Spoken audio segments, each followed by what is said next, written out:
Hello and welcome to This Week in Laker Football. I'm Tyler Keefe alongside head coach Tyrese Grice of the West Bloomfield Lakers, coming off a great performance against Sterling Heights-Stevenson, 47-7 victory over the Titans at the Zenith Prep Kickoff Classic. Your overall thoughts coming out of that game on the performance of your guys in Week 1? Overall, I told the players, I think if I had to grade them, I'd give a B-. And I say that because we didn't do well in the running game as well as I expected. The plus side of that game, our offensive line blocked well in the passing area, but some things in the running area I felt we need to improve on.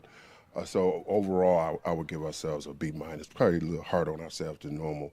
But one of the things I really got that we appreciated in this game was the no turnovers.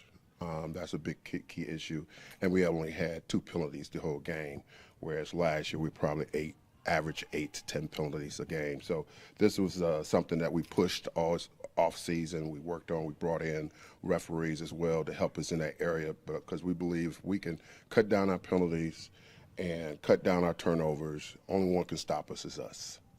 It was a really interesting performance for a Week 1 game for this team because in the past, even the championship team, we had seen some of those early season issues pop up with the discipline, illegal procedure calls, false start, offside, those kinds of penalties, even some frustration penalties early on in the game, especially against a team that's as formidable of a program as Sterling Heights-Stevenson.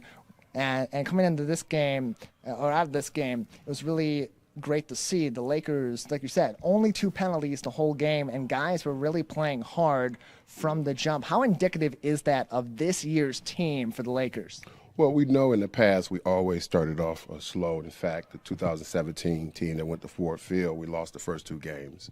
And I think I contribute that to how we prepared going into the season this time around, where our offensive line and our running backs and quarterback work together in sync in the offseason, and same with the defensive side of the ball. So one of the things we wanted to accomplish this year is get as much stuff installed before the first game, and then number one, really focus on the penalties and really focus on the discipline side of the ball. That was something that that was intentional, and it showed in the first game. We're joined by head coach Tyrese Grice. The Lakers coming off a 47-7 victory against the Sterling Heights-Stevenson Titans out of the MAC Red in their opener at Wayne State University for the Zenith Prep Kickoff Classic. It was a breakout game for a few guys, in particular Deontay Pippen coming in as wide receiver number 2 this year in your receiving core. Having seen him get some reps in the past few years, kind of down the depth chart, and then coming into this game and really having a huge game in the wide receiver core alongside Samaj Morgan. Should we be surprised that Deontay Pippen came out of the jump like that and had such a great game against a really formidable secondary for the Titans? Well, as a coaching staff, as a program, we knew once Deontay put it all together, he could be special. And it took him he had a great offseason. I think the confidence in him this year really showed in the offseason and during practice. So his commitment to getting better, catching the ball better, and running better routes it showed on the football field. But he one of the fastest guys in the state, one of the fastest guys on our football team. So it's about getting him the ball and let him make plays. Defensively, your guys were getting after it all game long. I think about the physicality of the front 7 in particular, laying the wood into these guys, making big tackles. And I think about that one play with Kari Jackson. It was the longest single play offensively for the Titans the whole game, and he's just rushing down the field. He chases down, along with another one of your players, chases down the receiver down to the 1-yard line, prevents a touchdown.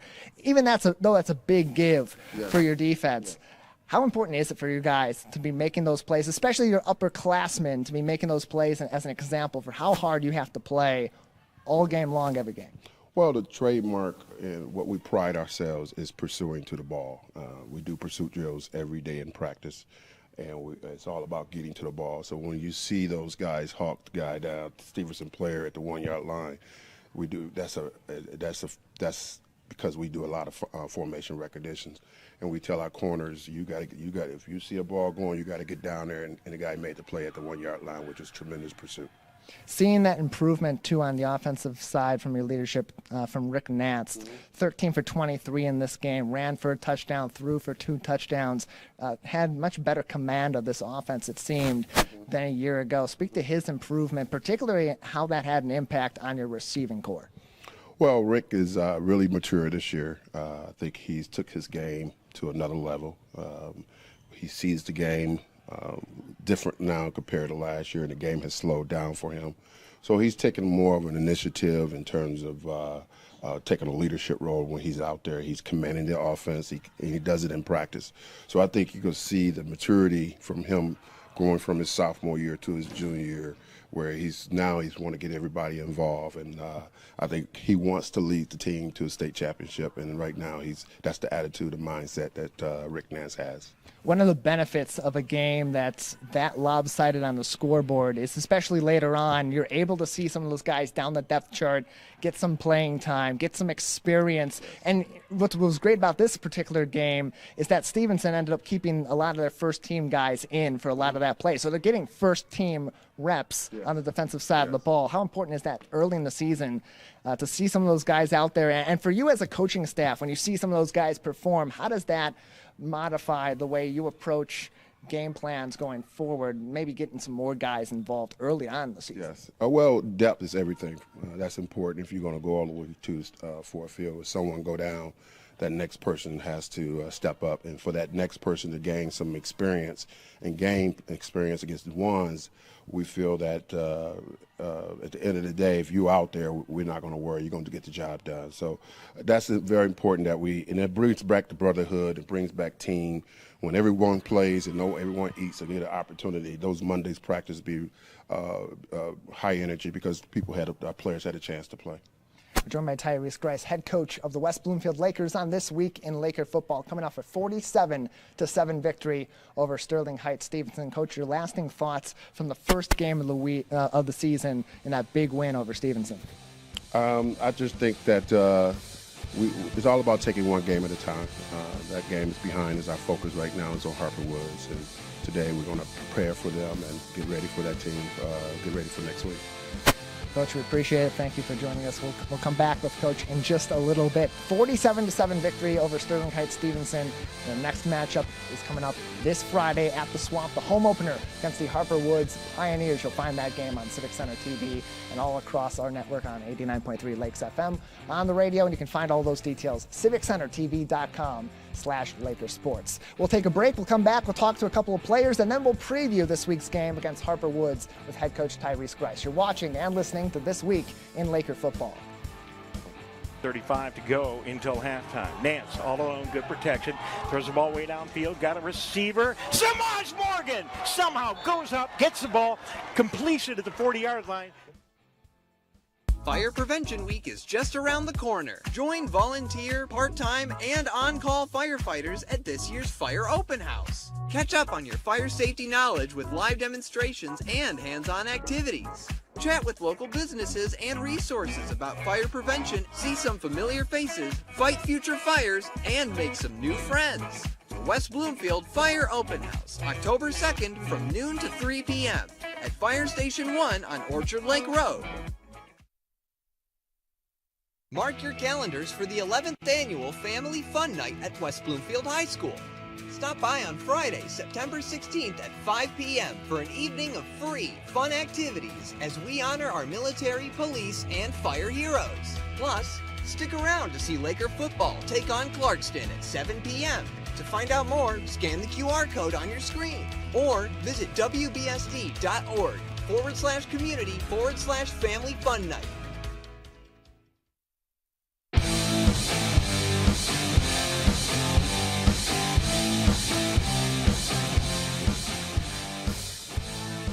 Welcome back to This Week in Laker Football. I'm Tyler Keefe alongside West Bloomfield linebacker Kari Jackson, a junior, returning to the Lakers this year after a year in Florida at the IMG Academy. For you, what brought you back to West Bloomfield after a year in Florida? I would say what brought me back was just the tradition that we have here and my family and friends, and I call my brothers my family, so that includes my coaches and different teammates that I have there, so I consider them family. So I felt like the best move for me was to come back home, somewhere where I'm comfortable and have the best opportunity for stuff upcoming in the future. I feel like IMG at that moment wasn't the place for me to be the best I could be in the future, so I came back home to where I knew that would be possible for me. Yeah, part of a really three-headed monster at the second level for the Lakers this year with that linebacking core, and it showed in that first game against Sterling Heights Stevenson. You went out there and you played hard. I think about the one play where they really got the jump on the Lakers in the receiving game, and you ran pretty much from 40 yards out to help take that guy down at the 1-yard line. How indicative is that of your style of play, and what makes you a special linebacker? I think what makes me special is just my hard work and determination. I feel like that translates on the field. I felt like it was a play that, even though it was probably 20, 30 yards down the field, I got back on my horse and tried to go catch it down. It's just the Laker mentality. So basically I just feel like that's one of my key attributes. I just hard work, and I play hard every play and go 100%, 110%. So that was what went into that play. So even though people thought I might not have had a chance, but we ended up catching them at the one. But we got to finish as a defense to prevent them from scoring. But you know what I'm saying, that's one of the things that people don't do, is chasing the ball down and having a possibility to get another down, another chance to stop them from scoring. That's what I was able to do by doing that. So that's just my mentality, doing 110%, even if I don't have a chance or might not have a chance, but I'm going to find a way to do it. Laker linebacker Kari Jackson joins us on This Week in Laker Football, a junior at the linebacker position, one of 3 starting linebackers for the Lakers this year. Returning player, you got some experience with these guys in the past, particularly Rock at the linebacker coming back this year as that senior leader in the linebacking core, the only returning starter for that front 3 at the second level. But you having that experience in the past, coming back, knowing the culture of this team, and being able to bring some of the younger guys up, particularly I think of Montel Johnson joining you in that core. How important is it for you and Rock to really work together to bring this front 7 up to the standard of this program, and by doing that, help your team win games?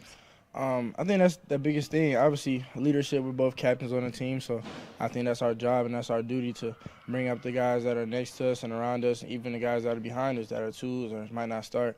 And it's all about everybody as a whole, because if I go down, someone has to step up and play. So the game's going to continue to be played, whether it's the 2s in, 3s in, or whatever. So everybody, that's what we preach in practice. Everybody needs to be on the same page and be focused. So that's what we preach every day in practice, and that's how I lead my defense. So everybody has to be on the same page, work the same amount, and get the same amount of plays. I feel like everybody's equal and everybody's even on our team, so we treat them and hold everybody to the same standard, because you never know when you're going to need somebody to lean on in those crunch times, or people go down, people get hurt down the line during the season. So we preach that to everybody, no matter the position, no matter the depth chart position that they have. We always preach that we always have to be together and play as a unit and be on the same level, whether you're on the field or off the field. So that's the biggest thing we preach. Coming out in this game, you prevent Sterling Heights Stevenson from scoring more than 7 points. They score in the first quarter, and then from there, your team goes on a 41-0 run. That's a big defensive performance for Week 1. We talked with Coach Grace about this also. The discipline on all 3 phases for this team was vastly improved from years past, especially early in the season, but really overall. As you guys are chasing a championship this year, as you know you're going up against a very competitive group of teams, having that early season fire in you and playing with that fire every single week, when you preach to the younger guys, knowing what it takes to get far into playoffs and win state championships? I think that's the biggest thing is, like you said, you mentioned that fire and that tenacity. And I feel like Stevenson, we played a good game, but we went back and watched the film. There's a lot of things we got to correct and a lot of things we got to fix up to be prepared for this Friday. So it's never enough, and that's my mentality. That's why I try to give to the defense. That is never enough. We can always be better. Something always to improve on. So we always take the negative stuff out of Stevenson and wash away the positive, because that's what we want to fix. The negative things, the things that we can work on, because at the end of the day, we're trying to be perfect as a defense. So that's what I want to maintain, that perfect mentality, and that is never enough. There's always more to be done. So we're not going to get comfortable. We're not going to lay back during the season, and that's one of the things I felt like last year happened, even though I wasn't here, but that's one of the things I heard, that we were laid back and kind of got comfortable based on the championship they won the previous year, but I don't want that to happen this year. So we're going to always stay on the edge of our seats and be ready for the next game and work on things and improve and be the best we can, and nothing's ever going to be enough for us. So 7 points was too much, and so we're coming out this week and trying to get it done. So And they've done that a lot in the past. The championship year, they held several teams consecutively scoreless on their way to a state championship in 2020. Kari, before we let you go, we know that you have aspirations to play at the next level, and we always like to get to know some of the players beyond what we see on the field. So in terms of football, when you're looking at the next level, you're looking at the college level, even at the NFL level, past and present, who are some of those players that you've always kind of looked up to and not necessarily modeled your game after, but really set your goals as, I want to be kind of like that someday? My leading person I looked up to ever since I was younger, first started playing football, Ray Lewis. That was always my number one player that I always looked at and tried to model my game after, and still do, even more than him just on the field, off the field, his mentality and his belief in God. That's what I try to model my play off of, and that's one of the guys I always looked up to. I watch the film to this day, before games, before practice, and just trying to up my game and take some of those things that he used in his game to be so great and implement in my game even this early. So that's one of the guys I look up to the most. Hard-hitting, ferocious linebacker, had a long career, successful career, both at Miami, playing in the college level, and, of course, at the NFL, multiple Super Bowls with the Baltimore Ravens. And you kind of took that under your wing, and so did your linebacker core against Sterling Heights-Stevenson, denting that armor for the Titans in Game 1. Kari, appreciate you joining us. Thank you. I appreciate it. Take a break. We'll come back with more on This Week in Laker Football. We'll talk to another player, and then we'll preview this upcoming home opener for the Lakers against Harper Woods coming up on Friday. You're watching This Week in Laker Football. Here is the handoff in the sweep, and a nice job by West Bloomfield to pick up that run. And Kari Jackson coming up with a big tackle. West Bloomfield Lakers football is back on Civic Center TV and 89.3 Lakes FM and statewide on My Michigan TV. Join our team for coverage as the Lakers battle Division I juggernauts like Sterling Heights-Stevenson, Clarkston, Utica Eisenhower, and a 2021 playoff rematch with Rochester Adams. Every week, every game, every snap on Civic Center TV, My Michigan TV, 89.3 Lakes FM, and lakesfm.com. Connect with local leaders, philanthropists, and more. The Greater West Bloomfield Chamber of Commerce presents the 2022 Leadership Breakfast. Join the Chamber for a morning of insight with guest speaker Laura Graneman, with the whole event emceed by Fox 2 News anchor Roop Raj. Join your local businesses at the Wabeat Country Club September 13th at 8:30 a.m. Order your tickets by September 6th at westbloomfieldchamber.com/breakfast. We'll see you there.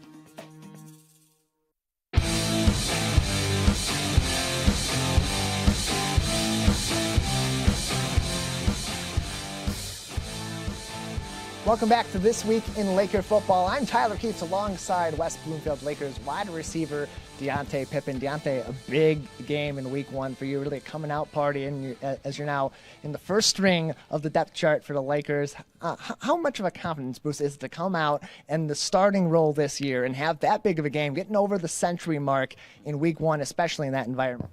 Yeah, it felt good. It just felt real good coming out. It's like I can do that before, but nobody really seen it, so I'm just real happy to show what I can do, and yeah. Talk about your relationship with Rick Nance, having played with him for a couple of years, him in the starting role at the quarterback, you in a position where you were coming up the depth chart a year ago, getting plenty of touches, but now being one of those primary guys for him in this 2022 season. Yeah, me and Rick, yeah, that's my boy. We played JV together also, so me and him, we have a strong connection, and we still just getting better from here. One of the things we noticed about you in Week 1 that I think everyone was put on notice at the statewide level was your speed. In terms of your game, what do you believe is your greatest strong suit beyond your speed that makes you such a formidable and really tough receiver to deal with for any secondary? I feel like one of my strong attributes is like catching the traffic. So this season I want to show that too. I want to show my catching traffic, and yeah. Joined by Deontay Pippen, West Bloomfield Lakers wide receiver on This Week in Laker Football. You can watch him and the whole team this Friday against Harper Woods at the Swamp, 7 p.m. kickoff, 6:30 pregame. CivicCenterTV.com/LakerSports for all that information. 3 receptions, 112 yards, 2 touchdowns. You went yard a couple of times, including an 87-yard touchdown early on in that game. Playing in that environment, let's just talk to that. You're in a college environment. I'm sure you have aspirations to continue to play football. Should that opportunity be there for you? And I think after this game, it's probably looking a lot brighter than it ever has. Playing in that environment with these guys and that kind of competition, how does that, for you, kind of warm you up to this season and really get you hyped for some really competitive football coming up? I'm excited. It boosts my confidence a lot, being in front of everybody like that and playing on a college campus also. So, yeah, it really boosts my confidence, and I'm just ready to play. Talking about this receiver core and how it sort of has this veteran leadership to it, especially at the top with you and Samaj, some of the other guys that have been on this team for a while, and what you say to some of the younger guys coming up about what they need to do to be great Laker wide receivers with long-standing success like you and Samaj and other guys in this core have had. I just tell them every day, keep working, just look up, just follow what we do, just try to be better in this. We're joined by Deontay Pippen, West Bloomfield Lakers wide receiver on This Week in Laker Football. Deontay, let's get to know you outside of the game of football. When you're not working in the weight room or on the gridiron with your teams, what are some of the things that you enjoy outside of being a Laker football player? I like bowling a lot. Yeah, I like bowling. I like fishing too. Yeah, I like going out shopping. What's your highest score in bowling? 255. Best bowler. You know, that's almost double, I would say, my biggest score. I don't exactly remember the number definitively, but I know it's far lower than 255. So Deontay, as we go forward this season, what are some of your overall goals for the 2022 season on a personal level and, of course, on a team-wide level? Some goals, I just want to do big things. I just want to get a lot of catches, a lot of yards, a lot of touchdowns. I want a ring on my finger too. So I'm just ready to have a big year. I'm excited. We're shooting this in the hallway outside the gymnasium of West Bloomfield High School, or just across the way. He can see it himself, those championship trophies for the Lakers, including the 2020 state championship trophy. Deontay, anything else you'd like to say to our audience about this team this year, the upcoming game against Harper Woods? We got a lot of dogs on our team, so it's going to be hard to stop one person on our team, definitely. Speed, toughness, physicality. This Laker team is coming for some bodies this year, and they're going to be a tough team to beat. Deontay, thank you so much for joining us. Thank you. We're going to take a break on This Week in Laker Football. When we come back, we'll preview this upcoming game this week, the home opener at the Swamp against the Harper Woods Pioneers with head coach Tyrese Grice. That's coming up. Don't go away. You're watching This Week in Laker Football. All alone in the backfield, getting good protection. Screen pass to the far side, complete at the 10, to 15, to 20, 25, 30, 40. Bye-bye. Lakers are going to take this one all the way down. Is that Samaj again? No. That time it's Pippen again. He is so fast. And the screen, he ran by everybody. And where was this guy last year? Fire Prevention Week is just around the corner. Join volunteer, part-time, and on-call firefighters at this year's Fire Open House. Catch up on your fire safety knowledge with live demonstrations and hands-on activities. Chat with local businesses and resources about fire prevention, see some familiar faces, fight future fires, and make some new friends. The West Bloomfield Fire Open House, October 2nd from noon to 3 p.m. at Fire Station 1 on Orchard Lake Road. Mark your calendars for the 11th annual Family Fun Night at West Bloomfield High School. Stop by on Friday, September 16th at 5 p.m. for an evening of free, fun activities as we honor our military, police, and fire heroes. Plus, stick around to see Laker football take on Clarkston at 7 p.m. To find out more, scan the QR code on your screen or visit wbsd.org/community/Family Fun Night.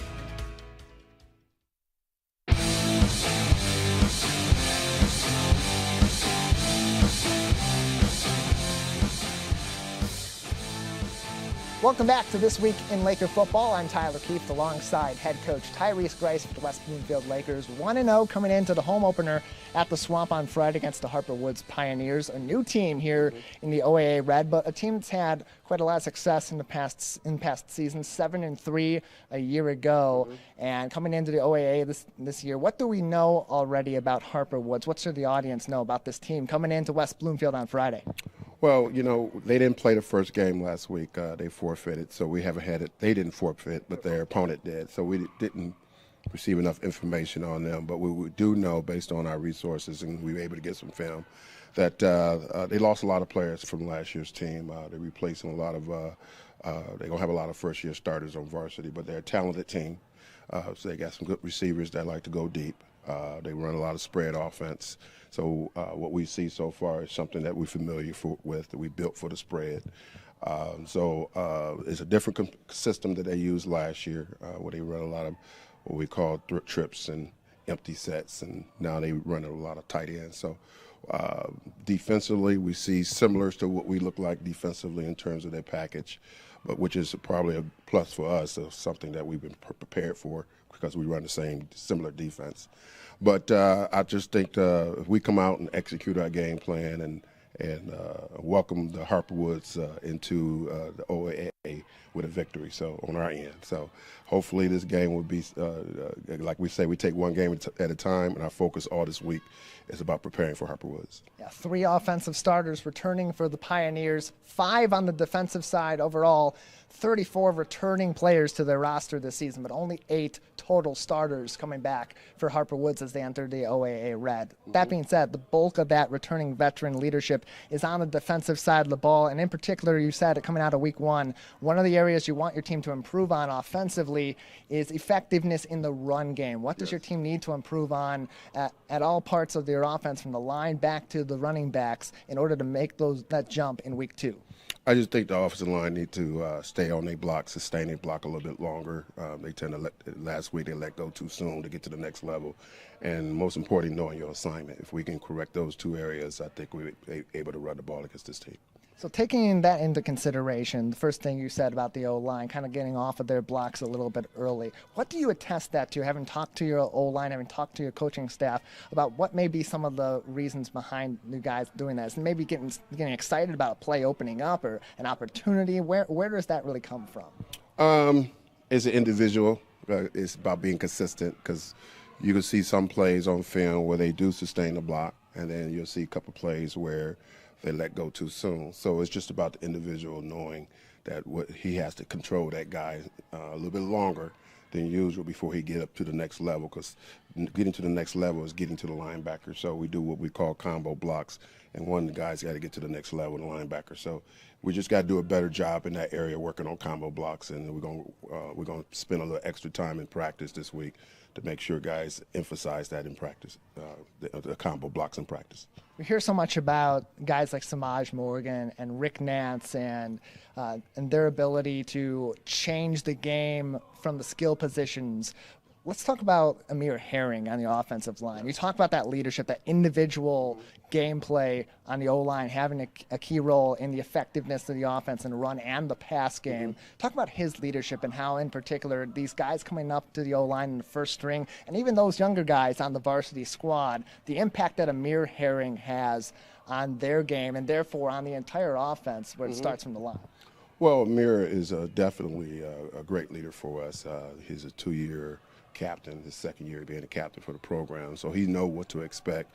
And one of the things that Amir does a good job as communicating with the offensive line, work with some of the guys that need some help from an individual standpoint. So he should have definitely showed that leadership quality. I think in terms of him on the field and how he dominates his position, we all know that, and we're going to really run behind him if we can. But he's a guy that we expect him to take charge of the offensive line. One thing I like about Amir is, let's say a offensive line coach don't show up that day, or is he late, you can see Amir say, I got the line, I'm going to go ahead and work on the drills and techniques. So that's a guy that's stepped up his game this year to be one of our leaders. You mentioned earlier that Harper Woods, having not played their first game, their opponent had forfeit the game. You don't really have a whole lot of film on them from this particular team in this iteration, but you have some research from what you know from the past and other people that have gone up against this team in the past. So as a team, as you're preparing for that game with very little film, if any, or just intel from other contacts you have in high school football, how do you approach that at a team-wide level when you don't exactly know a whole lot about your opponent? Well, a lot of times you got to see who the offensive coordinator is, and usually offensive coordinators don't change their system much. And so we try to look at is he the same offensive coordinator? If he is, we can go back and watch a lot of the old films and see how he liked to run his game, what he liked to do on certain downs and distance. So that's critical as well. Was he spread teams, power team? But just going back and looking at some of the games that he coached in, we try to look at that and say, hey, this is what we expected him to do this week. We line up against Harper Woods, 7 o'clock at the Swamp on Friday, and, of course, live on Civic Center TV and Lakes FM. CivicCenterTV.com/LakersSports to find all that information. Coach, before we let you go, your biggest keys to this particular game against Harper Woods, what do you want to see improved overall from your Lakers squad? I established the running game in this league. If you can't run the ball, you're only going to go so far. So this week we're going to try to establish more of a running threat, get Kenneth Jones going, who's one of our top running backs. He didn't have that many carries. I think last week the way Stevenson defended us against the run, it forced us to pass a little bit more. So hopefully if the team's going to load up 7, 8 in the box, then we're going to pass. If they're not, then we're going to run. It's as simple as that. Well, Coach, we appreciate you joining us. Thank you for previewing this upcoming game against Harper Woods. We look forward to it. 7 o'clock this Friday at the Swamp. Pregame about 6:30 on Civic Center TV and across our network. CivicCenterTV.com/LakersSports for all that. That is going to do it for this week in Laker football. We'll be back next week and throughout the season, every week before every West Bloomfield football game for a preview and a look back at the previous week's game. Big thank you to all of our sponsors, including the Orchard Mall and Premier Pet Supply and more. CivicCenterTV.com/ads if you'd like to join in on all the fun. Until then, I'm Tyler Keefe alongside Tyrese Grice, head coach of the West Bloomfield Lakers, and this has been This Week in Laker Football.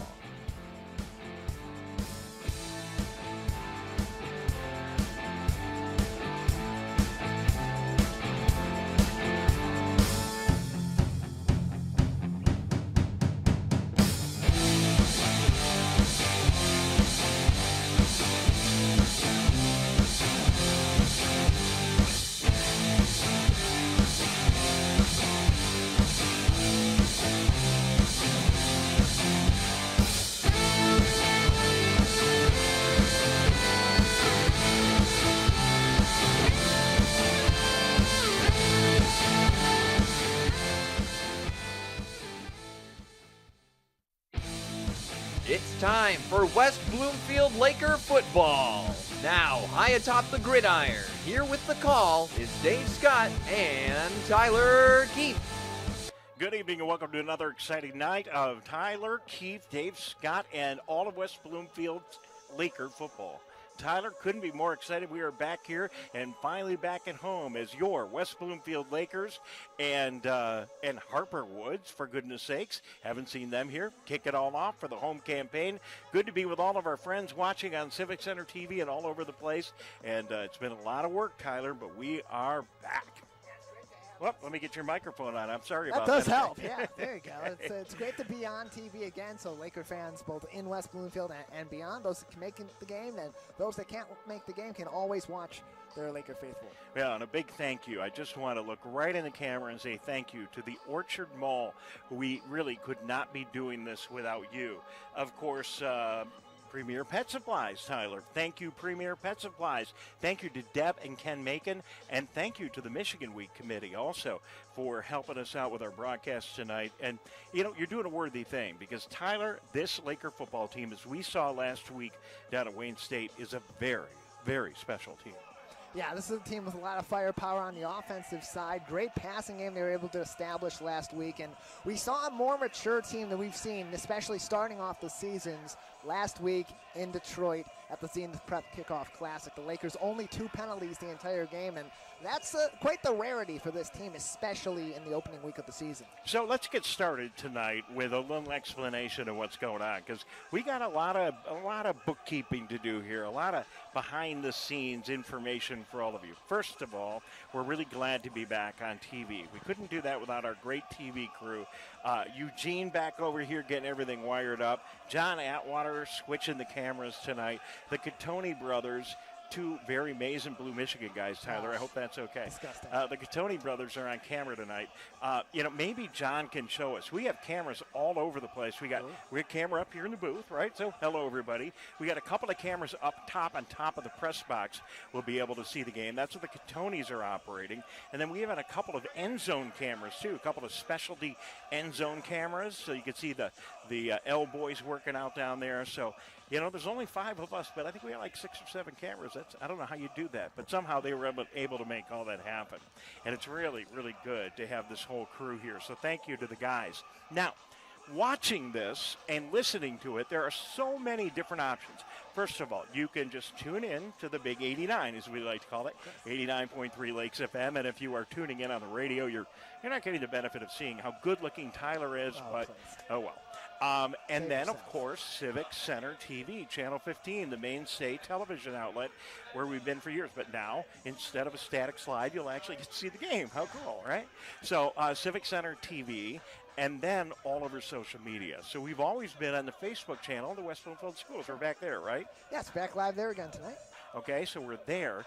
We are on YouTube. We've really expanded our YouTube channel, so you can watch the whole game live on YouTube. Just go to, I assume you search for Civic Center TV or Laker football or any of those things in YouTube, or Laker football live will pop up. I looked at the metrics. We had like thousands of people watching last week, so thank you to everybody who tuned in. And then we have one other outlet too. We're really excited. We are on statewide TV now on My Michigan TV, which is a new streaming app.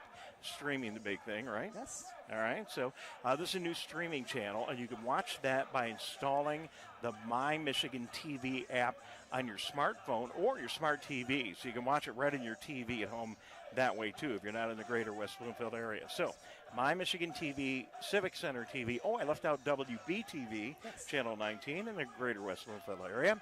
The Facebook page of the schools, YouTube, and then the page that we really recommend you go to if you want to watch online.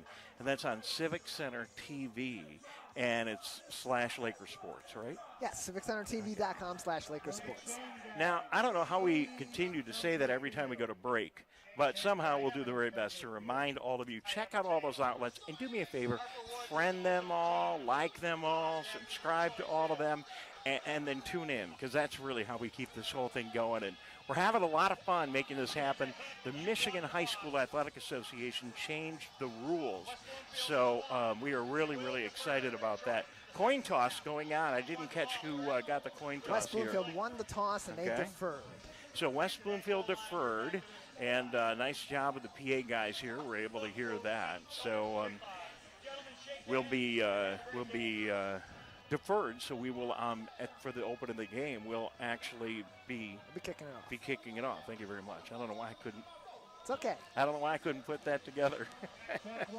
We're still warming up this season, Dave.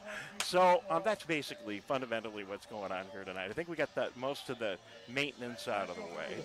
We've talked about generally how good the Lakers were. Last week down at Wayne State, I just can't remember a game, especially early in the season, where this team looked so good.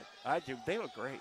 Yeah, very disciplined, firing on all cylinders, except really the run game on the offensive side. That's really the only area of concern I can even think of with this team from week one, Dave. They played excellent defense. They were aggressive. They were physical. They were making good decisions. And as we already have established, the biggest benefit from last week, the biggest positive after last week, was their discipline was on point. It was in midseason form, just 2 penalties the entire game for the L-BOYZ. Yeah, absolutely amazing. And then what we saw was a very fast football team. We're going to take a break. We'll be back in a minute. We will talk about the West Bloomfield Lakers and some of the key numbers we're going to be calling tonight, and then we'll couple of minutes take a look at Harper Woods as well. We're back here at home. It is the home opener for the 2022-23 campaign. Your West Bloomfield Lakers taking on Harper Woods. Dave Scott, Tyler Keefe, and the crew will be back in just a moment. You are watching West Bloomfield Laker football.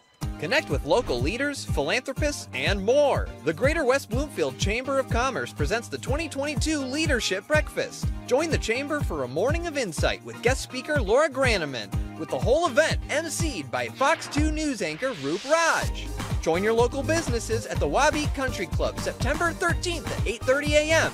Order your tickets by September 6th at westbloomfieldchamber.com/breakfast. We'll see you there. Plan a day out, enjoy an exquisite dinner, or soak in the atmosphere at Orchard Lake Mall in the heart of West Bloomfield.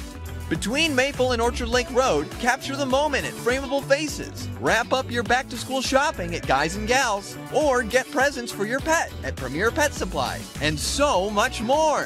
Visit the Orchard Mall in West Bloomfield, and consider visiting November 26th for their Small Business Saturday. Orchard Mall in West Bloomfield. Welcome back, Laker football on Civic Center TV, all of our social media outlets, of course, on Big 89. And the sponsor, your listeners, take out Harper Woods, the Pioneers. It's going to be a great contest. Weather-wise, it's going to be pretty, up about 5 miles an hour. Coming out of south. And will continue to be a beautiful night for Laker football. Now, and it's going to be a good night for the Lakers. Why? Because they got a great team. They're bringing back some guys that we know have a big future, like Samaj Morgan, who's going to be at U of M. And he has always been the guy that we thought would be the big feature receiver. But then there's this new guy, Tyler Keefe, that really caught us by surprise last week for the Lakers. Yeah, three receptions for Deontay Pippen last week, coming in as the Lakers' new number 2 guy in the receiving corps on the opposite side. And he had 3 receptions, 2 of which were touchdowns for West Bloomfield, a 13-yarder, and, of course, that big 87-yard touchdown in the first half that put the Lakers up. In total, he put up some great numbers also, 112 yards receiving. Both of our Lakers wide receivers crossing the century mark in week 1. What do you think he put that on there? It says dog on the back. It says back. beware of dog. It's danger, beware of dog. We got some dogs on this team, Dave. Well, he is lightning fast, and they say he is the fastest guy in the state of Michigan. Now, we got a guy who's lightning fast, but we also have a quarterback that has got a very big arm, Tyler. Yeah, dual threat quarterback, speed, got a cannon of an arm, and really great field vision too. Rick Nance is the anchor of this Lakers offense in West Bloomfield. Last week in Detroit, 13 for 23, 281 yards passing, and responsible for 4 touchdowns, 3 in the air, 1 on the ground. He ran for 89 yards. This guy is a threat in every single way as a quarterback. And such a cool cat too. It was so great when we did actually I should say you did the interview preseason with him, and you started asking about, what are you expecting this year? He said, well, I just want to make my parents proud. He's very cool and very under control and a very, very impressive young man. Now, the big thing I think he really matured his game this year is just his ability to make good decisions in the pocket. And he's always a big threat to run, and we saw that a lot last week. It's really tough to teach a young quarterback. Sometimes you're not going to be able to make a play. They're trained to be playmakers on the gridiron, and for a lot of quarterbacks, it's a tough go to learn how to ditch a play. And I think that's one thing that Rick Nance has picked up this season that's been a huge benefit to him, making better decisions and advancing this offense. Now, one of the things about the Lakers, it's always been just amazing, is their defense. And this year, when you take a look at number 9 for the Lakers, Kari Jackson, one of our amazing linebackers. We got a great linebacking core, maybe along with the D-line, one of the strengths of the team. Yeah, these linebackers are big and they are physical. Kari Jackson, 6'2", 210-pound junior linebacker for West Bloomfield, coming back this season with the L-BOYZ after a year in Florida at the IMG Academy. He had a great week 1, and he's getting a lot of looks too at the college level, ranked number 6 in the state class of 2024 by Rivals. And when you see the Lakers, as you do right now, heading back to the locker room to make their final adjustments before the game, one of the guys in that pack is Kenneth Jones III, and he'll be the feature running back. We call him Jaws around here, and he didn't get his hand on the ball last week quite as much because I think it had a lot to do with the defense that Sterling Heights was playing. They kept so many in the box, the Lakers did not get a chance to run the ball quite as much. But as you talk to the coach inside this week in Laker football, They want to run the ball this week. Yeah, this is a focus for this Laker team this week. They want to establish the run. Look, you can have as great of a passing offense as you want, but if you can't run the football, you become a one-dimensional offense, and especially with the secondary that this team has in Harper Woods with Ramonte Howes and, of course, Jacob Oden, one of the top-ranked players in his class, you've got to be able to establish the run. It's going to be tough against this linebacking core, but Kenneth Jones, as statistically small in the game as he had last week, big impact, 2 touchdowns against Stevenson. You know, what I find remarkable, Tyler, is that we did this whole pregame setup, and we didn't talk a whole lot about Samaj Morgan. Yeah. And he's the guy that everyone's talking about. Fast receiver, big playmaker, going to U of M next year. And, you know, the Lakers have all these other weapons, too. And I really think the thing I didn't realize before last week that I now realize now, the Lakers have 2 amazing deep threats. And that's going to be a real problem for any secondary that the Lakers, face. They're going to have to keep an eye on Samaj Morgan, one of the best players in the state. And now they got Pippen, who can run by anybody. And if you're going to try to defend those guys, then that's got to open up something in the running game. The Lakers are going to be just a monster on offense, I think, this year, being able to attack with a run, attack with a very mobile quarterback, and attack with these 2 very great receivers that are lightning fast that can really catch a ball. Yeah, Samaj Morgan really known for his speed, and he put that on display last week with that 81-yard kickoff return for the Lakers. But what's underrated about his game is his route running, and he sets up plays really well for the quarterback. That's why Rick Nance loves this guy so much. That's why he's target number 1, and it's why last week he was able to put up numbers like he did. 8 receptions, 140 yards, and a touchdown at Wayne State. All right, so if you haven't seen the press box, here is the press box. Stoney's over there getting all of his things done, getting ready to call the game of the PA. We got the Swamp down here, all the fans, nice turnout. The first game of the season at home, always tough, and this is very unusual that we would have a game on Friday night leading into Labor Day. I can't recall it ever happening. Usually they move it earlier in the week. But we are all here tonight. We hope if you haven't thought about coming, jump in your car and come on down if you're in the West Bloomfield area. If you can't make it here, we got a great game for you. It's the West Bloomfield Lakers and the Harper Woods Pioneers. It's all coming up. We're going to take a break. Be back in a minute, and we'll take a look at Harper Woods when we come back. What do you think? I think it's a great idea. All right, thank you very much for watching and listening. This is Laker football. Hey Laker fans, do you know a friend or neighbor that volunteers in Greater West Bloomfield? We would love to help you recognize them at the 51st Annual Michigan Week Awards. Countless members of the communities of Orchard Lake, Keego Harbor, Sylvan Lake, and West Bloomfield give their time and talent daily without regard for recognition. You can help recognize these individuals and organizations at our awards breakfast next year on May 12, 2023. Nominate your neighbor or organization starting January 28, 2023. Go to michiganweek.org for details. Fire Prevention Week is just around the corner. Join volunteer, part-time, and on-call firefighters at this year's Fire Open House. Catch up on your fire safety knowledge with live demonstrations and hands-on activities. Chat with local businesses and resources about fire prevention, see some familiar faces, fight future fires, and make some new friends. The West Bloomfield Fire Open House, October 2nd from noon to 3 p.m. at Fire Station 1 on Orchard Lake Road. Mark your calendars for the 11th Annual Family Fun Night at West Bloomfield High School. Stop by on Friday, September 16th at 5 p.m. for an evening of free, fun activities as we honor our military, police, and fire heroes. Plus, stick around to see Laker football take on Clarkston at 7 p.m. To find out more, scan the QR code on your screen or visit wbsd.org/community/family fun night. Welcome back. Laker football right here at 89.3 Lakes FM, Civic Center TV. Of course, Channel 16 and Channel 99. We're all over the web.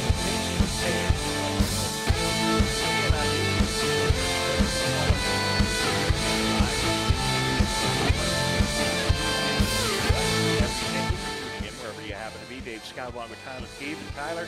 Harper Woods Pioneers, we know little about them. Beware. You can get surprised when you have a team that you don't have any film on. And let's take a look at some of the key players there. And it starts with player number 1. Yeah, it starts with Jacob Oden. He is, of course, the head coach, Rod Oden's son, but a highly recruited player. has offers and has had many visits with some big teams in the Power 5 conferences. The University of Michigan, he's going there this weekend for their home opener against Colorado State. He's also visited with Michigan State, Notre Dame, and Ohio State. This guy is athletic. He is a ball hawk. He is highly skilled, and he is really the key player at the third level for this Harper Woods team. We talk about how great this linebacking core is, but man, Jacob Oden is a playmaker. And then let's talk about Stephon Buford, the junior. He is a quarterback of this team, and you can see the team right there on TV huddling down in the end zone. There's a quarterback as they're having their pregame conversations. What do we know about him after, again, not seeing any film? Yeah, that's a big thing. If we didn't see him in week one, he really wasn't able to establish himself because of the forfeit in week one. And so this is their home opener. This is also his first starting appearance as the quarterback for the Pioneers, taking over from Vinny Booth, who had a stellar career at Harper Woods, including multiple playoff appearances over the last few years under head coach Rod Odom. And so this is going to be a big game for him, too. He's going to be an important part of this offense, getting the football to guys like Jacob Oden, Ramonte House, and establishing this offense against the Laker defense that's really, really tough to play good ball against. Right, and you're going to need a great defense because the Laker offense is very potent as well. And that brings to mind Willie Powell, and he is a junior linebacker, one of the featured defenders on this team. And I'll tell you what, Harper Woods better have their game together. The Lakers put up 47 points against a pretty good Stevenson team last week. And if Harper Woods wants to stay in this game, they're going to have to figure out some way to slow down that very speedy and very potent Laker offense. Yeah, and this is one of the guys that's going to be able to do that at the second level. 6 foot, 200-pound linebacker. The Mike linebacker got offers from many schools, mostly in the MAC, Eastern Michigan, Bowling Green State. Also offers from Arkansas State and Eastern Kentucky. An aggressive tackler, and our friends over at State Champs, Lauren Plant and all those guys over there, they gave him a little bit of a comparison to a Ray Lewis style of play. He is a hard hitter. He is a physical player, and at the second level against this Laker squad, that's exactly what you want. All right, Lakers are getting ready to come to the tunnel. If you've never been able to see this, it's exciting. Let's listen to Stoney as he introduces the team.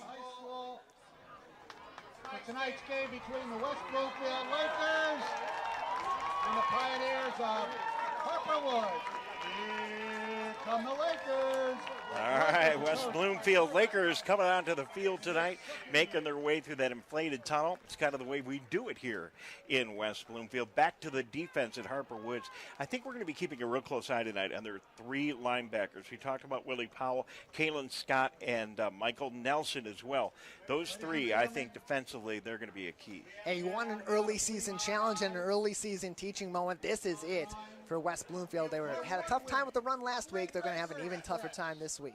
All right, ladies and gentlemen, time for the national anthem. Laker Express down on the field, and we'll get ready to see if we can pick that up. And I think here they go, national anthem with the Laker Express.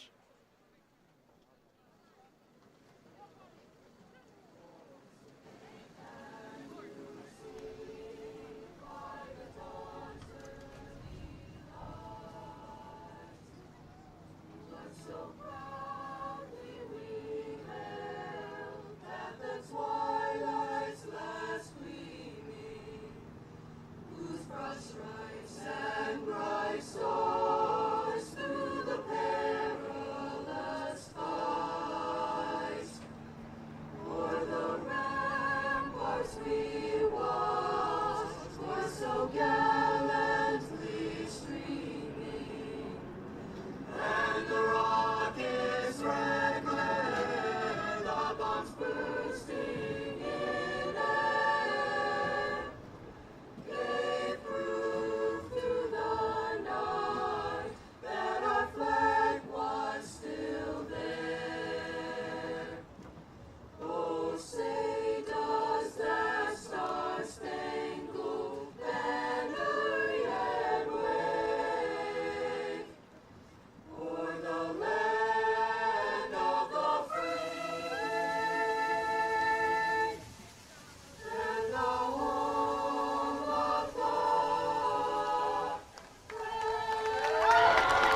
And there you have it, the Laker Express. And as you saw on TV, Alex Walton Jr., 6'4" offensive lineman, takes time and heads over and sings with the Laker Express. He's got his football uniform on, and then he's going to run back to the bench. Also there was another Laker. I think it was R.J. Hayes II. So a good job of the Laker Express tonight, and we're ready for football. I don't know if you heard the flyover or not, Tyler, but pretty exciting to see that we had a flyover here, too. So it's almost time to get this thing underway. It's the West Bloomfield Lakers tonight against the Harper Woods Pioneers. Thank you very much for joining us. Dave Scott, Tyler Keefe for the call. Thank you very much for watching on television. The coin toss was earlier. Lakers won the toss, and they elected to defer, so they will be kicking. And Ryan Krauthammer will be kicking again for the Lakers. Has been doing a really good job last season, back again this season. Looked really good last week. Yeah, good leg on him. He gets the ball in pretty good placement for the Lakers. They're a team that likes to mix it up when they're kicking the ball off. Sometimes they'll get it to the receiver, and sometimes they'll try to establish the short game and use their aggressiveness to their advantage to try to get the football back. All right, so thank you very much for tuning in. Thank you for watching. Thanks to our TV crew. Thanks again to Eugene for doing a beautiful job. We never would have got on the air without all of these guys working hard. Lakers on the field. Lakers are in their all-black uniforms, and they're getting ready to kick. Harper Woods in their black pants and the white tops. And back to receive for Harper Woods is Remedy Howes, and he is standing back on about the 7-yard line. Kicking for West Bloomfield will be Ryan Krauthammer. We're almost ready to get underway. It's a beautiful night here for Laker football. Fans, pretty good turnout, Tyler, considering it is Labor Day weekend.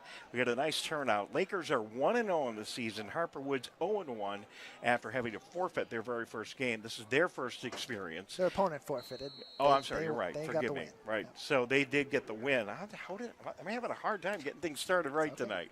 So Harper Woods is 1-0. Lakers are 1-0.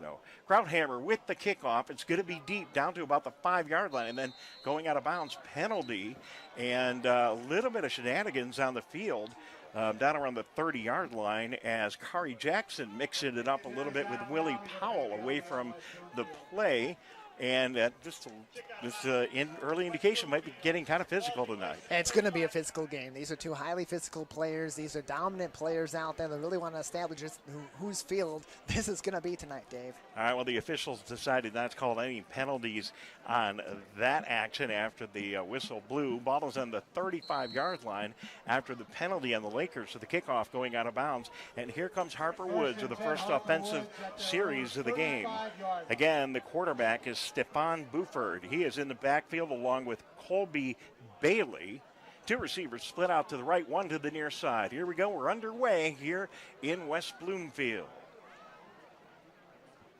Harper Woods takes a snap. Handoff to Corey Bailey. Bailey runs it right at the middle. Nice run there on first down of about 2, maybe 3 yards. That's immediately what the Lakers need to do. Get in the backfield and stop the run. And you can't establish the run. It's going to be really tough for this team to pass against this Lakers secondary. So they give him a 3-yard gainer. They put the ball on the 39-yard line of Harper Woods. Going to be 2nd down and 7.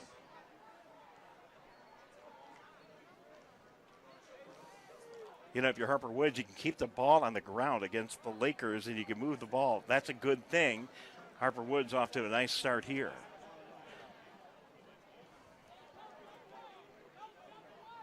Buford, the quarterback, takes a snap. Handoff. Run inside. Gain of maybe a yard or 2, and that's it.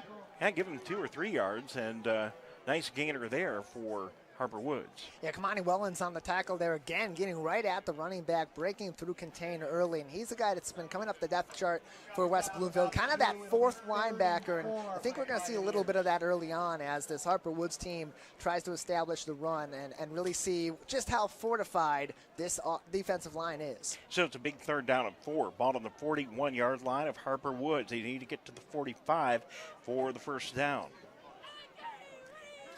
Buford. Oden splitting out far right. In the slot is Howes. 2 men in the backfield with Buford.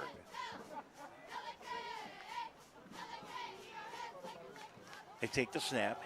Quarterback keeps, gets the first down and more. He breaks free. He might take it all the way down to the 30, the 20, the 10, the 5. Touchdown, Stephon Buford. Yeah, there just gets right outside the tackles immediately. West Bloomfield's really trying to pinch inside, and sometimes when you do that so aggressively like that, especially with your secondary, you lose that second and third level, and it can turn into chaos. Yeah, I'll tell you what, that was a tough break. Let's watch the replay here as Buford was able to just get free and get all the way down the field. Amazing effort on his part. We'll pick that up later on. But an amazing effort to get outside. And, we talked about speed. Speed kills, as they say. And that quarterback is fast, Tyler. And the Lakers are not going to be able to lose contain on him tonight. They're going to find themselves in big trouble. So they put 6 up on the board. Getting ready to kick now is Peterson. Peterson sets. Kick is up, and it is good. He splits the upright. So, look at this. Harper Woods gets first blood tonight. Harper Woods 7, the Lakers nothing. You are watching Laker football as we pick up the replay here. Laker football right here on 89.3 Lakes FM and on Civic Center TV. That is the touchdown, the end of the touchdown by Stephon Buford. And he just took off, and as you can see by the end of the play, he was all alone.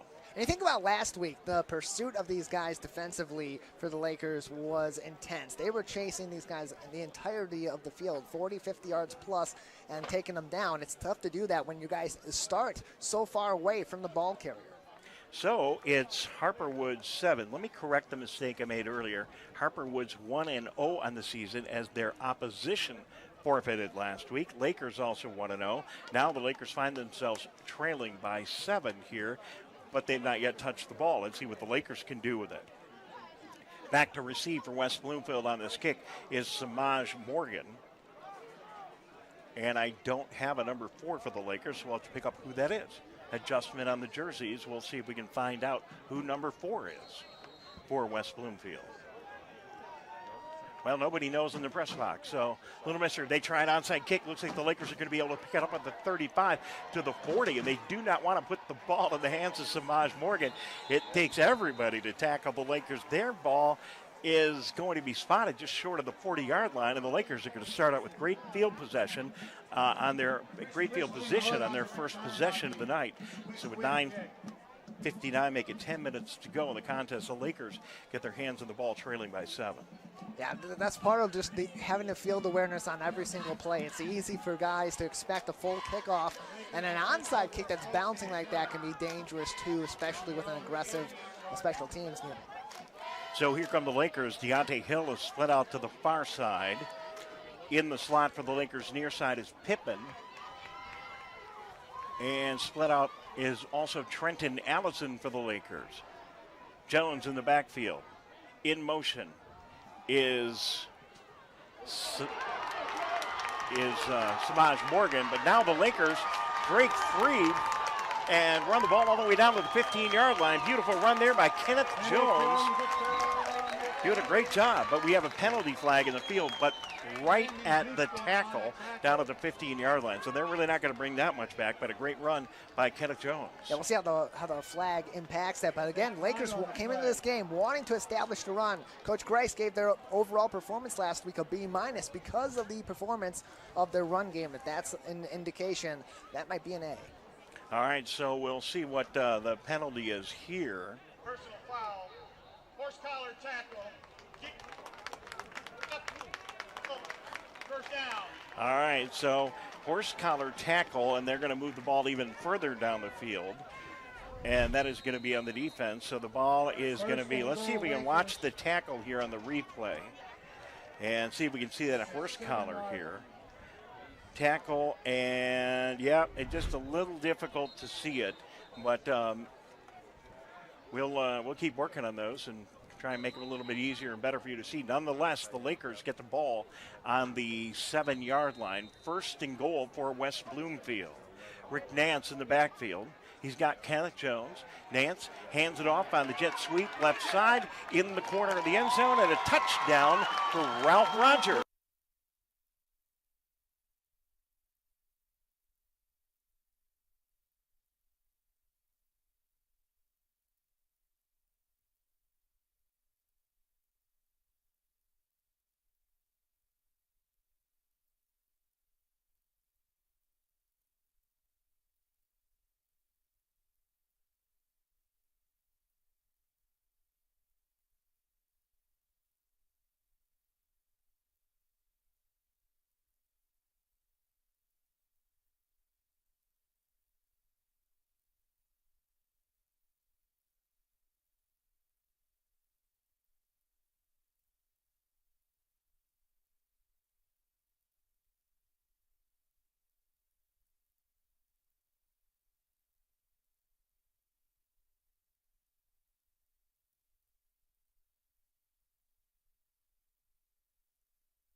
Buford is sacked.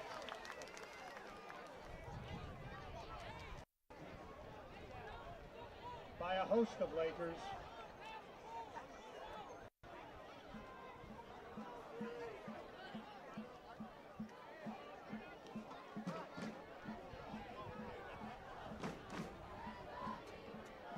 It'll be a 3rd and 15 from the Lakers 30-yard line.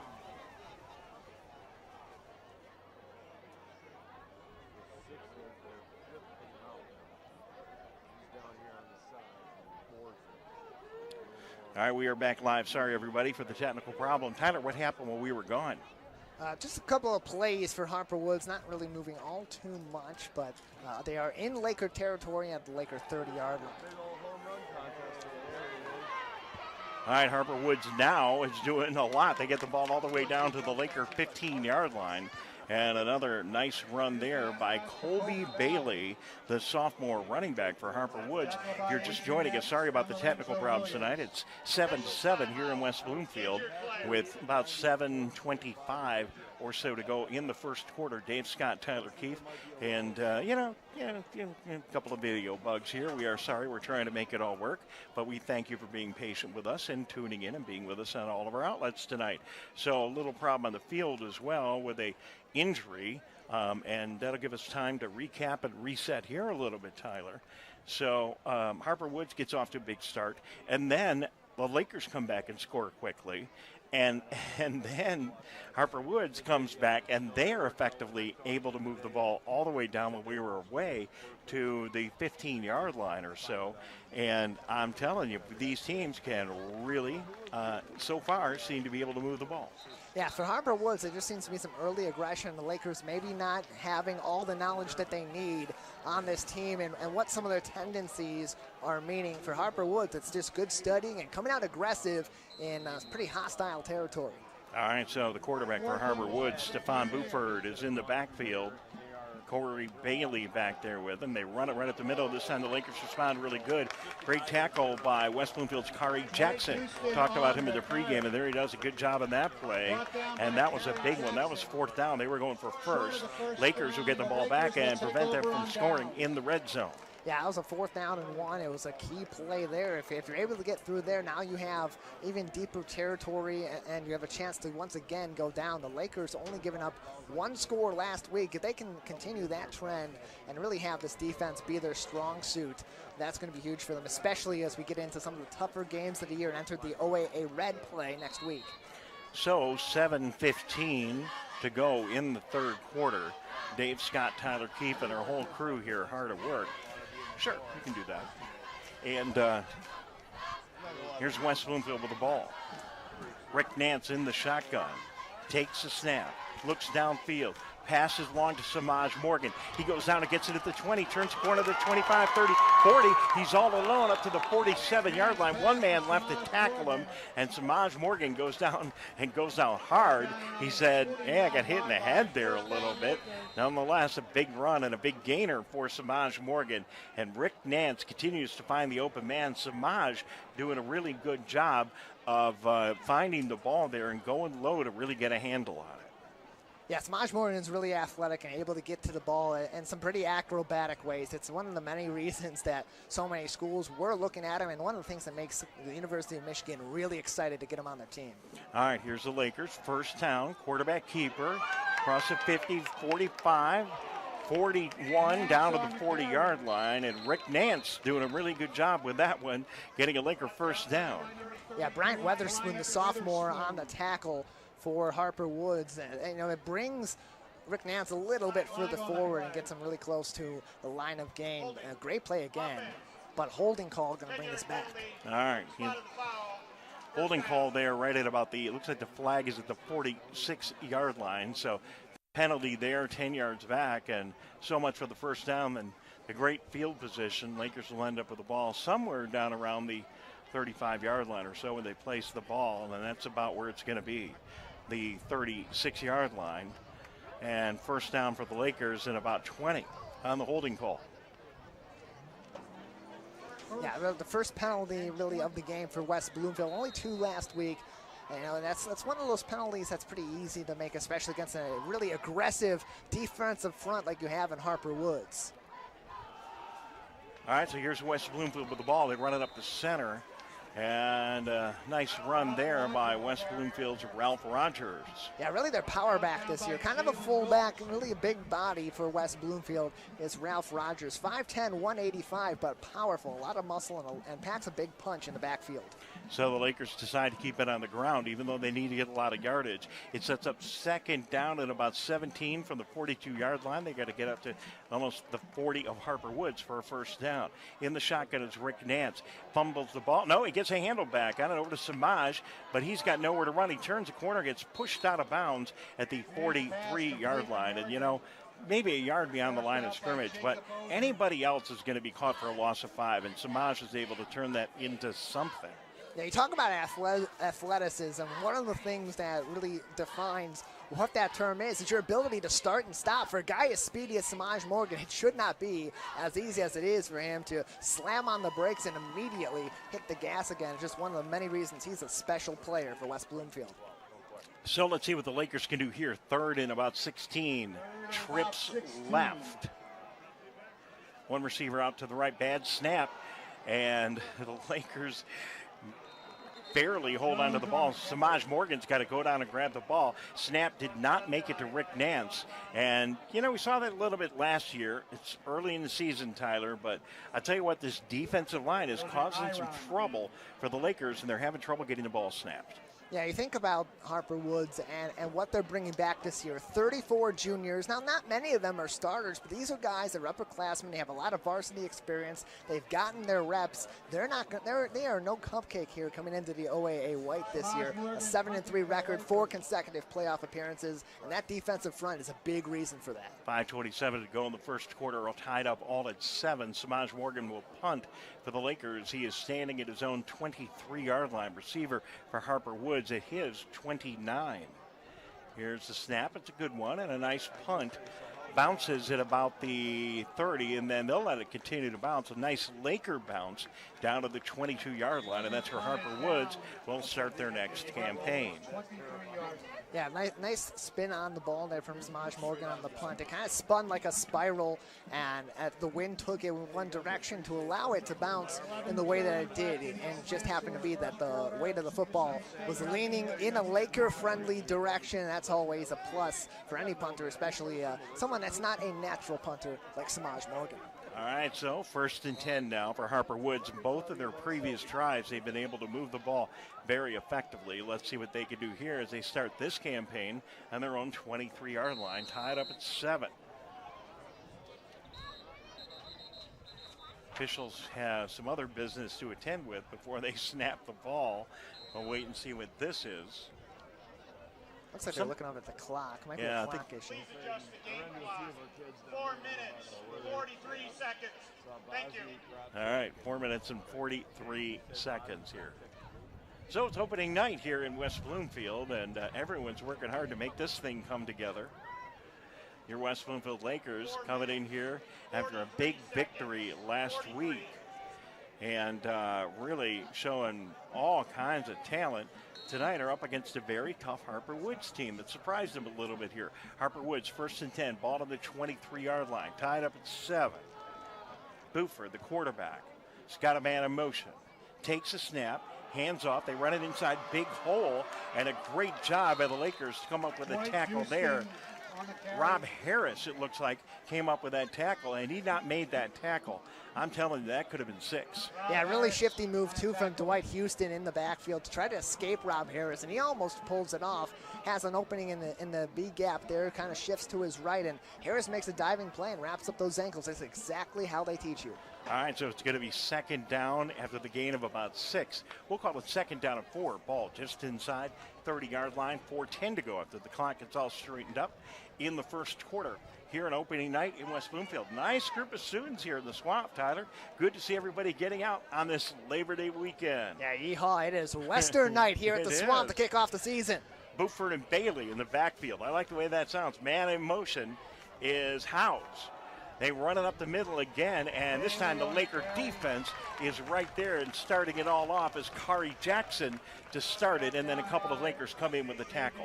Yeah, they've been going down depth chart a lot with this running game. Not really giving too many touches so far to Colby Bailey. There they do give him the ball. Kind of an undersized running back, more of a speed guy for Harper Woods. They got to get him some openings, or this Laker front is going to stop Colby Bailey. All right, so big third down here for the Laker defense. Going to be third down at about 3. Ball on the 31-yard line of Harper Woods. 3:14 to go in the first quarter. Thanks for joining us on TV and on radio. Sorry about a couple of technical things, but I think we got everything all settled down. So big third down play. It's Buford. 2 receivers split to the near side, one up top to the right. Buford in the shotgun, takes a snap. It's going to keep it, sweep right. This guy's fast, slips a tackler, but he is brought down. The first Laker missed him, but Kari Jackson didn't miss him, and a nice tackle for loss by the Laker defender. Yeah, Lakers kind of detecting that they're going to run with this quarterback. They're going to put him in more option situations. He's got the speed, and that's kind of why they went and they took Samaj Morgan, the strong safety, and said, watch out for this quarterback. He gets outside the pocket. I want you to charge at him. It's kind of a delayed blitz, a coverage blitz for Samaj. So back to receive for the Lakers on fourth down is Adrian Epps and Samaj Morgan. They're standing at their own 45-yard line. Ball is on the 30, fourth down and 3 or 4. And in high school, we've seen all kinds of crazy things. Teams that go for it in this kind of situation, but I don't think Harper Woods is going to do that. And they are going to punt. Kicker standing on his own 20-yard line. Kick is off in the direction of Samaj Morgan. He calls a fair catch at the 40-yard line, and that is where the Lakers start the next campaign, tied up at 7 with 1:49 to go in the first quarter. Yeah, Lakers going to want to come out here and take the full advantage of the momentum at this point in time. They made a nice stop against Harper Woods, a team that's been very aggressive so far and has broken the contain of this Laker defensive line, one of their strong suits. So for the offense, it's their time to come out here and really establish this team's momentum and catapult them into the lead in this game. Couple of bad snaps here early, and the defensive line of Harper Woods causing some trouble for the Lakers O-line. Let's see what they do here. Rick Nance standing all alone in the backfield. He's got trips right, 2 receivers up top. Rick Nance takes a snap, looks for somebody, getting good protection. He's got a receiver. It's Samaj Morgan, open at the 50, tries to turn the corner, scoops back around the other way, slips a tackle, gets to the 41-yard line. Samaj Morgan, great yards after catch. What I love about the design of that play is they use the speed of Deontay Pippen to set up Samaj Morgan. They send Pippen on a fly route around the sideline. That distracts that third level, those safeties and those defensive backs away, and gives Samaj Morgan all of that space inside outside of the right hash. That establishes that play, makes for a really nice first down move. Samaj Morgan comes out, split out to the right side is Pippen. In the backfield with Nance is Jones. Man in motion is Pippen. They run it up the middle with Jones. Jaws gets a nice little break, gets about 5-6 yards on first down. Advances the ball all the way down to the 37-yard line, setting up second down and 3. That's all patience. You see Kenneth Jones on that play. Kind of keeps a high stance. He's moving his head around. He's looking for whatever little micro hole he can find in that offensive line to just advance the ball forward. I'm not going for a big play here necessarily. I'm going to get whatever I can get, and sometimes that's going to be 5 yards. Excellent play by the running back. Pippen again split right. Jones in the backfield with Nance. They take the snap. They hand it to Jones. Again, a nice little delay on the run, and he gets a nice run following a couple of Laker blockers, gain of about 2, setting up a third down, and we'll call it a long 2. Man, I like what I'm seeing from Willie Powell out in coverage for Harper Woods so far. He kind of waits for the run to establish itself, and he's able to read where those holes may come through, and whether a hole opens up or not, he's attacking, he's plugging up whatever openings may be there, those secondary options too, and really being a key player for the second level team at Harper Woods. All right, Ralph Rogers in the backfield along with Jones and Nance. Quarterback keeps it, gets to the outside. breaks a tackle, smashes through the defense, and was able somehow to get a first down, puts his shoulder and his helmet down, gets the ball to the 31-yard line, good for a Laker first down. Yeah, aggressive move by the quarterback, but also an aggressive move blocking up the field from Deontay Pippen. He really was the difference between that being a big hit on the quarterback and that being just a physical play. All right, time's going to run out before they get this snap off. 2 seconds, and there it is. That is the end of the first quarter. It's West Bloomfield 7, Harper Woods 7. You are listening to and watching Laker football. Harper Woods 7. Connect with local leaders, philanthropists, and more. The Greater West Bloomfield Chamber of Commerce presents the 2022 Leadership Breakfast. Join the Chamber for a morning of insight with guest speaker Laura Graneman, with the whole event emceed by Fox 2 News anchor Roop Raj. Join your local businesses at the Wabeat Country Club September 13th at 8:30 a.m. Order your tickets by September 6th at westbloomfieldchamber.com/breakfast. We'll see you there. Plan a day out, enjoy an exquisite dinner, or soak in the atmosphere at Orchard Lake Mall in the heart of West Bloomfield. Between Maple and Orchard Lake Road, capture the moment at Frameable Faces. Wrap up your back-to-school shopping at Guys and Gals, or get presents for your pet at Premier Pet Supply, and so much more. Visit the Orchard Mall in West Bloomfield, and consider visiting November 26th for their Small Business Saturday. Orchard Mall in West Bloomfield. Welcome back to Laker football right here at 89.3 Lakes FM and lakesfm.com. Dave Scott along with Tyler Keefe, all tied up 7 into the second quarter. Been a really exciting first half. Thank you very much for joining us, Tyler. Good first quarter so far and into the second quarter now. I'll tell you what, these teams are kind of like a boxers, you know, they're kind of feeling each other out inside right now. The Lakers are getting their punches in, though, and they're knocking on the door and just outside the red zone. Yeah, two teams playing aggressively, establishing their game. That scoreboard says 7-7, and that tie score is very indicative of this game. So West Bloomfield with the ball. They get a gainer of about 2-3 yards, and that's it, setting up second down and 7. It's the quick run that Kenneth Jones takes it on the strong side, A gap, and doesn't really get a whole lot. Good aggressive play on the defensive side, too. That D-line, those linebackers really combining to plug those holes at the offensive line and keep this Laker run game from reestablishing itself as a power in this offense. Pippen split out to the far side. In the slot is Samaj Morgan. Nance fades to the left, finds Samaj Morgan down at the 20-yard line. He spins, breaks free to the 10, to the 5, down to the 4-yard line, and nice job by Rick Nance to break free in the backfield, find himself a little time, and find Samaj Morgan. Yeah, and he had perfect timing on that, too, because he had Johnny Nelson on his tail there, about to make a sack from the blind side. He gets that ball out with maybe a 1/1000 count away from being sacked. It makes the perfect throw, too. All right, so it's first and goal for the Lakers. They do place the ball on the 5.5, 6-yard line. Lakers often like to use a direct snap down here as they get in the red zone, but they don't here. Nance in the backfield. Jet sweep left. And a nice run, but not enough to get the first down or get the touchdown. That was Rogers on the carry for West Bloomfield. And that's just a great defensive play at the third level, supporting your linebackers when the Lakers get past the line of scrimmage. You see that they take Deontay Pippen off the field. Brandon Davis-Swain comes in. They line Swain and Amir Herring up back-to-back on the offensive line. That kind of indicates they're going to go weak side. All right, so it's second down and goal on the 1-yard line. Still, they have Rick Nance there in the shotgun. And again, a lot of time we would see Jaws on the direct snap, but that's not the play here. Nance takes the ball, is going to run it himself, looking for a hole, gets into the end zone. Laker touchdown. Great job by the O-line. Again, another bunch formation. They put their key guys in those key positions.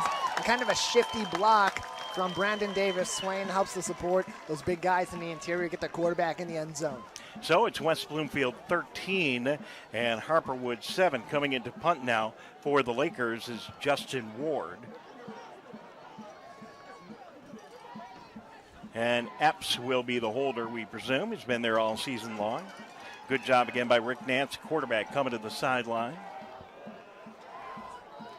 So there's Justin Ward out there.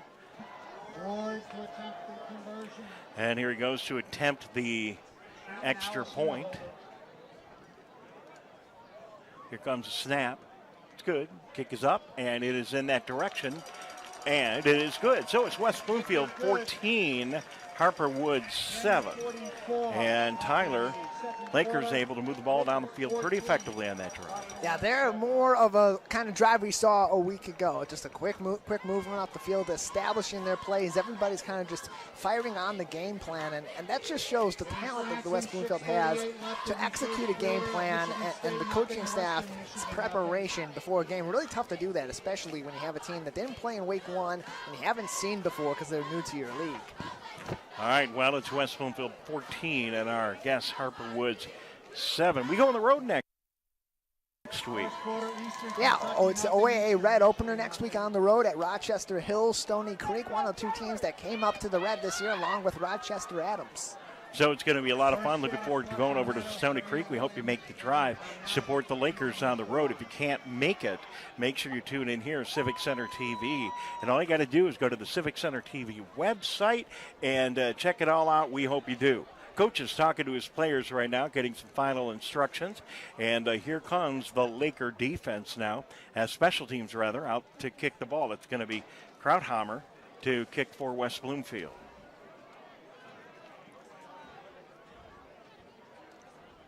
Nice turnout tonight. It took a little while for all the fans to get here, Tyler, but I take a look, and the entire stand's pretty much jam-packed. Definitely the student section in the swamp is packed, and we got a lot of people starting to make their way onto the hill. It took a little while for everybody to get here, but we got a huge turnout for Laker football tonight. Thanks, fans, for coming out.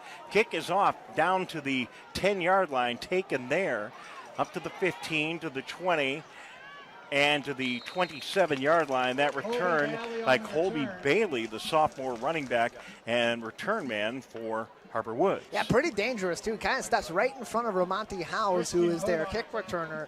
It didn't seem like either of them really called for the football. It could have been a collision. It was a near collision, but good recovery from the running back, and then a nice return also.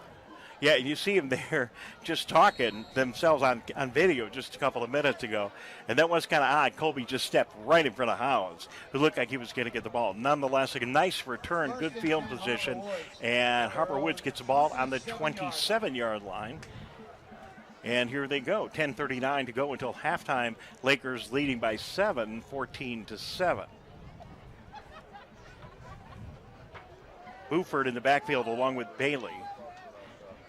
2 receivers split up top, one on the near side. They hand to Bailey, and nothing doing there. He is stopped in the backfield, and a great job and a good stop by DeAndre Hill of the Lakers. Yeah, Brenton Davis Swain gets back there. Kari Jackson gets back there. That dynamic duo, the defensive edge and the linebacker for West Bloomfield, really just getting in there, making an aggressive play against the speedy back for Harper Woods. All right, nice job by West Bloomfield on defense. They don't gain anything. They don't lose anything. They put the ball right back in the line of scrimmage. 2nd down and 10. Harper Woods still in the huddle, really discussing what West Bloomfield's putting out there in the front as they try to establish their run game here and get some forward progress before they go to the pass. Again, 2 receivers split up top, 1 down on the near side. Receiver on this side of the field is Nigel Patterson. Buford and Bailey in the backfield. Again, if there was a play clock, I don't know, the time would have been expired. Buford open, makes a pass way downfield. That is almost caught, but they do say a completion. I'm not sure. They do. They give him the completion, and that was very, very close, Tyler. Yeah, just kind of had a jump on Darian Hicks, the defensive back on that play. Pretty good coverage, pretty good pressure, but that wide receiver turned around. He jumped at the perfect time, made an aggressive move for the football in a way that the defensive back didn't have a shot. All right, so they placed the ball on the 47-yard line of Harper Woods, where it will be 1st and 10, 9:34 to go until halftime. Lakers 14 and Harper Woods 7. Split near side is Nigel Patterson again. They got 1 receiver in the slot, another receiver up on the top side. Colby Bailey in the backfield, along with the quarterback Buford. They hand to Buford, and the Lakers miss a tackle in the backfield. They gain a yard or two, but there's a penalty flag and a likely hold on Harper Woods, who wait for the official call. Yeah, a bit of an initial jumble there as they establish a run with Dwight Houston, and then he gets, all of a sudden, it just kind of opens up for him. There's a couple reasons that happens. Either a big hole has opened up a little bit late on the play, or there's some funny business there, and that's usually where you get the flag thrown. All right, so the holding call is going to set them back 10 yards from the infraction, which was at the 42-yard line. So that'll bring the ball all the way back to the 32. These holding calls, they're so they're so painful for the teams because of where they spot. It's a spot foul, so it's not from the line of scrimmage, of course. It's from where they spot the ball. So really a big mess for Harper Woods there.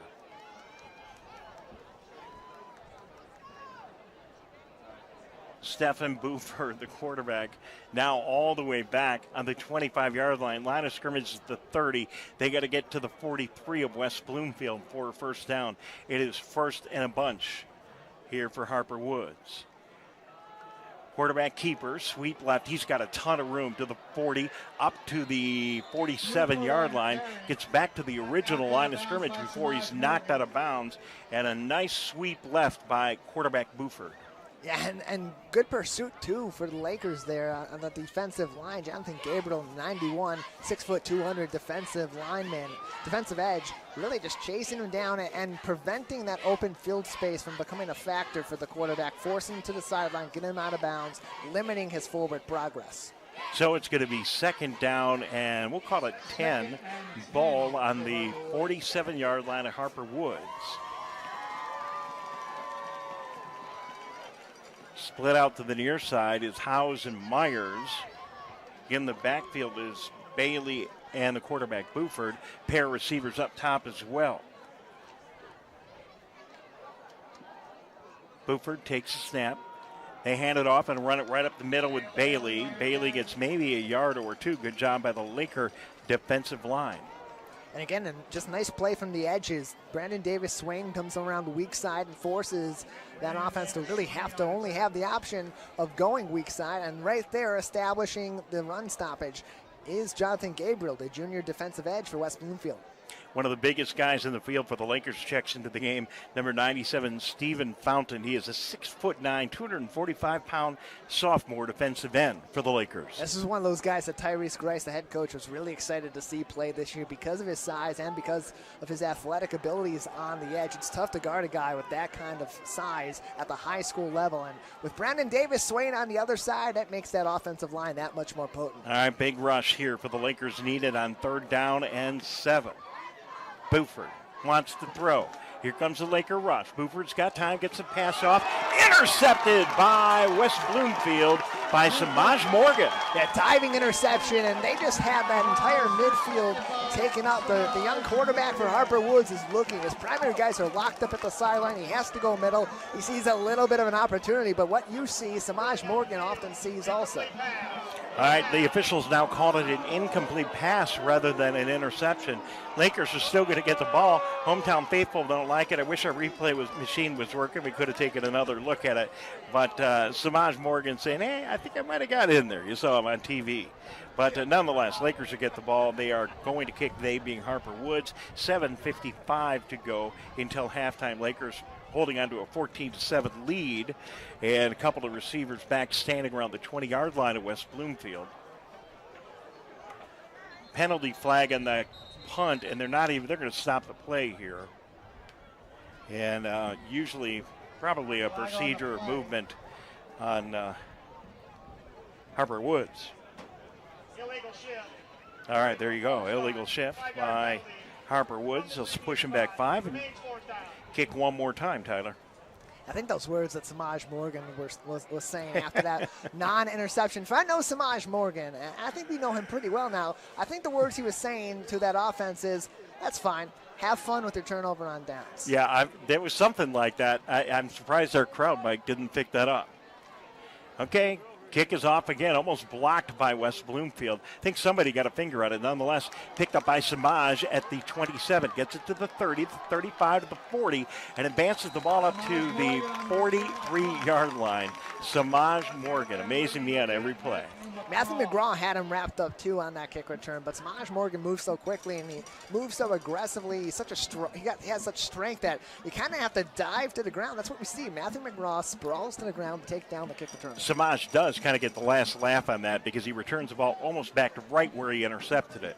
So really not much consequence at all, right? Yeah. So West Bloomfield with the ball. They start this drive at their own 47-yard line with 7:40 to go until halftime, leading by 7. Lakers and Nance in the backfield along with Kenny Jones. They call him Jaws. Nance takes the ball. Got the time. Throws. Got a man open downfield. Pippen can't quite get to it. Overthrown by just a couple of yards. Yeah, a couple of strides away from Deontay Pippen going yard on that throw, and really just another show of the maturity from Rick Nance. He had an aggressive D lineman chasing after him. Javon Jones was on his tail, and he's, again, a split second away. This is strong side, too. You can see you got a guy coming at you, and he launches that ball at the perfect time. A fearless play from the quarterback. And not a lot of high school quarterbacks comfortably throw a 50-yard pass like that. That is a perfect Especially spiral. No, and just an amazing quarterback we have here at West Bloomfield. So it's going to be 2nd down and 10. Don't be too surprised. Try and take another shot at it. So pass, right side, complete at the 50. Down for a first down and a fumble by the Lakers. And it looks like Harper Woods may have picked it up, and I believe they did. It just kind of the way that ball was caught by Deontay Pippen. He had the ball caught, and as he's making his turn, Harper Woods establishes its defensive move. Get the ball in his arm, wrap up that football a little bit with your wrist, and make an aggressive play. Rip that ball loose as Deontay Pippen tries to get himself loose from the tackler. Pippen and Rick Nance talking as they come off the field. I tell you what, they connected perfectly. It was a great route, good slant into the middle of the field. He got open, but you're right, just couldn't get his hands on the ball and hit right away. So Harper Woods gets the ball. They are on the 42-yard line of Harper Woods. 7:26 to go until halftime. Both these teams have thrown the ball a lot. We could be here a while tonight, Tyler. Somebody said to me the other day, hey, how come these West Bloomfield games take so long? And, you know, it's just because they throw the ball quite a bit. The penalty already called on Harper Woods. They're going to be moved back 5 yards as they establish this series. But have you noticed these games tend to run a little bit long? Oh, I do notice that, definitely. Okay. John Atwater, our master control and director operator here, is thinking, I hope I'm getting paid overtime. We're going to be here for a while tonight. Okay. Good to have John and the whole crew and the Catonis on camera. And you know, everybody here. Eugene's here. Everybody's here tonight. Thanks, guys, for being here. It's 1st and 15 now for Harper Woods. Buford. All alone in the backfield, getting some pressure by the Lakers. He's got a man open downfield, throws complete at the 44-yard line. And jumping way up to get that ball is Jacob Oden. And that guy, he should be on the basketball team. I bet he is, because he can jump like crazy. Yeah, 4-star, 6'1", 188. Wide receiver and a cornerback also for this Pioneers team. 3 generations of Michigan Wolverines in his family. They're looking to make him the 4th generation as he visits this weekend for the game against Colorado State. Buford, very accurate pass there, and he had plenty of time in the pocket to be able to get rid of the ball. So it's going to be 1st and 10 now. Ball to the 44-yard line of West Bloomfield. 6:53. The clock is ticking until halftime. Pioneers at the Laker 43-yard line. Trips right for Harper Woods. Bailey in the backfield with the quarterback. One man up top. Bailey steps to the left side of Buford. They fake the handoff. Buford keeps it, and he advances the ball. Nice gainer, finds a little hole, and a gain of about 7 for the quarterback. He makes an aggressive move, too. Tries to bounce over the charging linebackers, and again, a nice wrap-up by Rock Harris in the number 6 for West Bloomfield to take the runner down. So they bring the ball all the way down to the 36.5-yard line. He's going to set up 2nd and about 3 for Harper Woods. Both of these teams offensively been able to do a lot tonight. Harper Woods would love to get a score here before halftime. Two receivers out to the near side, one guy in the slot, another guy up top side. Bailey in the backfield with Buford.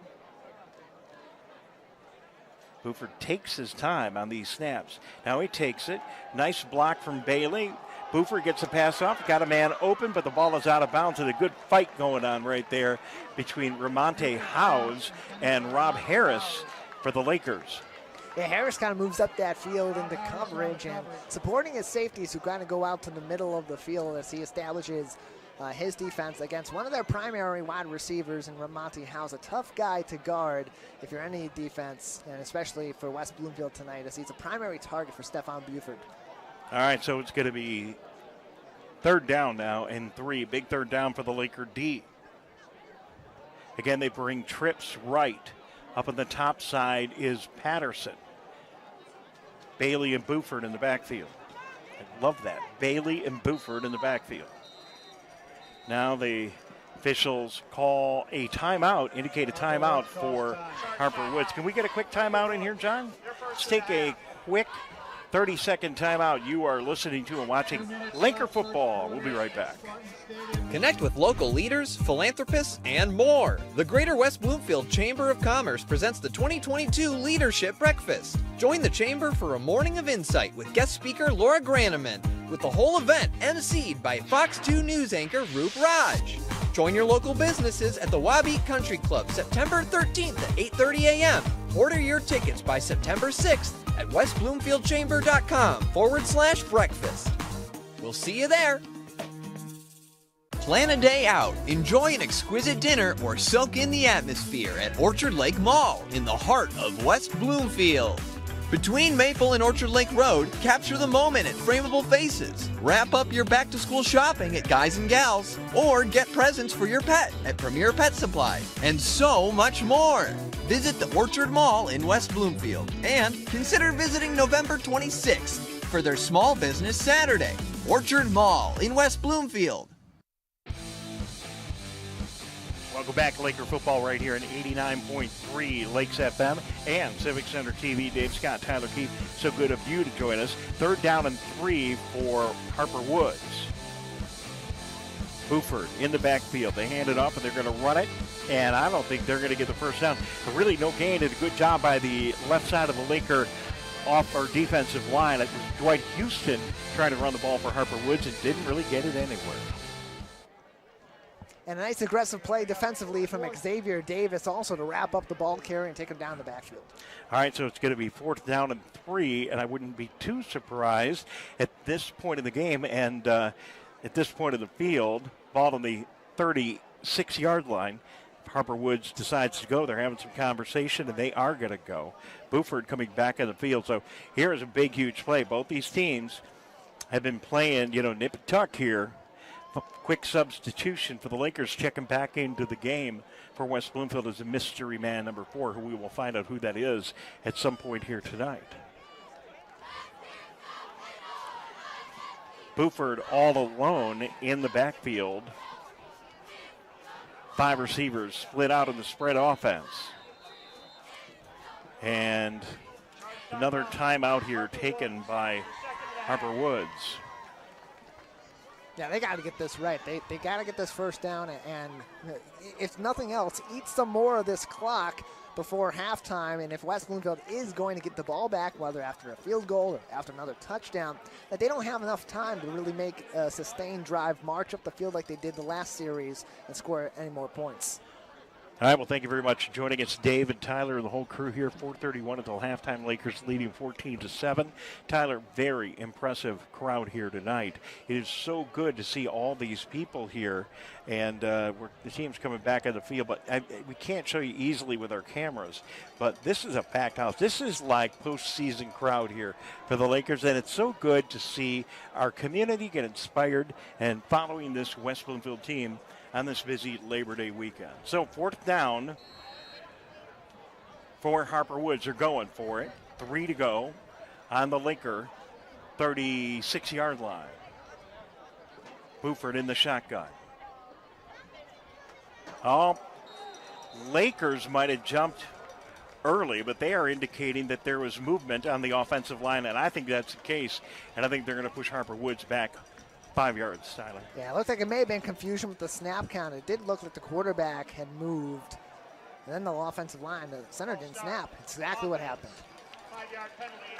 So the kicking team is going to come out here, and they've already brought them out here after the 5-yard penalty. It's going to be 4th down and now 6 or 7. They'll put the ball on the 41-yard line, and the Lakers will get back around the 10-yard line to pick up the punt. Samaj Morgan back there along with Adrian Epps. Kicking is Houston, and the kick is off and goes out of bounds at about the 13-yard line. So that's where the Lakers will start this next campaign with 4:24 to go, leading by 7.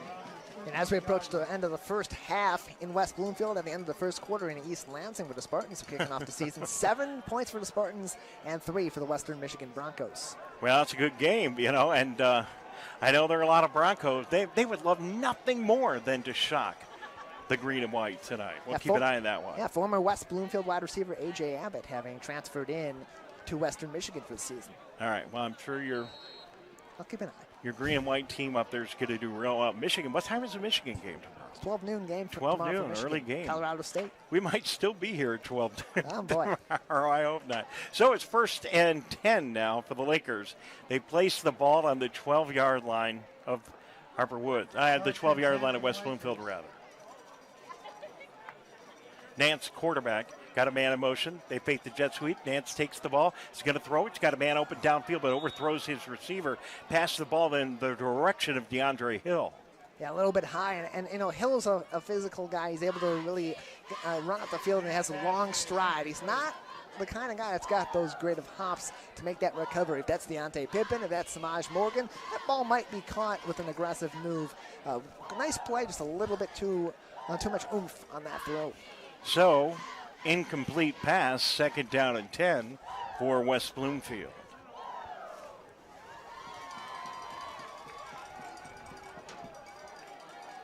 Whole environment really just typical Friday night lights here, Tyler. Cheerleaders doing a good job. We got a big crowd, huge crowd over there at the concession stands. The swamp is now absolutely packed. We're going to have a great halftime show, and a pass caught and complete at the 22-yard line. Nice pass to Brandon Davis Swain on offense. You know, we seem to get a lot more action tonight than we did in the past games, really last season mostly, but even last week against Sterling Heights Stevenson. Usually he's put in there as an extra blocker, help establish the run game, kind of shift over and support the left guard, in particular Amir Herring, for really strong blocking front, but he's got some skills too in the passing game. Absolutely, lines up as a tight end. He can get in there and block, which we know he definitely can do as a defensive end, and really nice move and good hands there on that catch. And a good compliment to DeAndre Hill too. He's more that Rob Gronkowski kind of a mold of a tight end. You send up the field to catch the ball, and Brandon Davis Swain more of a traditional tight end. Lakers get a 1st down.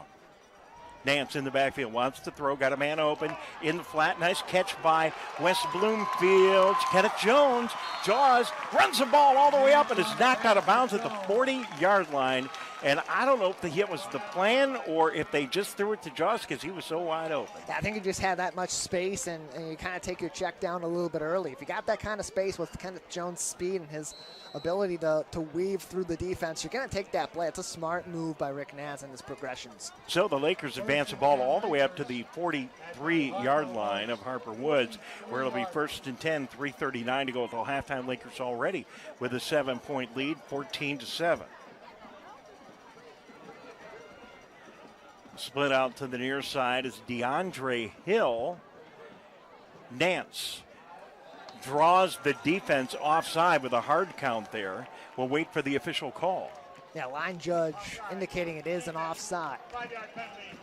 He brought the whole defensive line, and nobody moved. What a great hard count by our quarterback, Rick Nance. As this offense becomes more potent, that's going to be something that Harper Woods and Rod Oden's entire staff is going to have to really focus on at the half, because West Bloomfield will go to the hard count. Jones and Jackson in the backfield. They hand it to Jones. No, the quarterback keeps it. runs it right up the middle, gain of about 6 yards, very close to the first down. We'll look for the spot. They had me fooled, and a really great sell there, too, by the Lakers in the backfield. Great acting skills from this entire team to make that run happen, and a really nice move by Rick Nance to take that ball up the field. So they're going to set the ball about a yard short of the first down. It's going to be second down and a yard to go on the 34-yard line of Harper Woods. West Bloomfield with the ball, split out to the near side. Jalen Jackson. Samaj, it looks like, up top. Jackson in motion. Oh, that was Jackson in motion. They run it right up the center, and that's Jaws. And Kenny Jones gets a nice little gainer there. Yeah, good enough for the first down. Yeah, good enough for the first down. That's really all you want on that play is a quick pass to a guy that can establish the ball and move up the field just enough to get that first down. You don't really need too aggressive of a play. You got plenty of time, about 2.5 minutes to play and a half. So instructions coming in from the sidelines. On the field and split out to the near side is going to be Samaj Morgan. The other speedster, Pippen, way up top. In the slot right is DeAndre Hill. In the backfield is Kenny Jones along with the quarterback Rick Nance.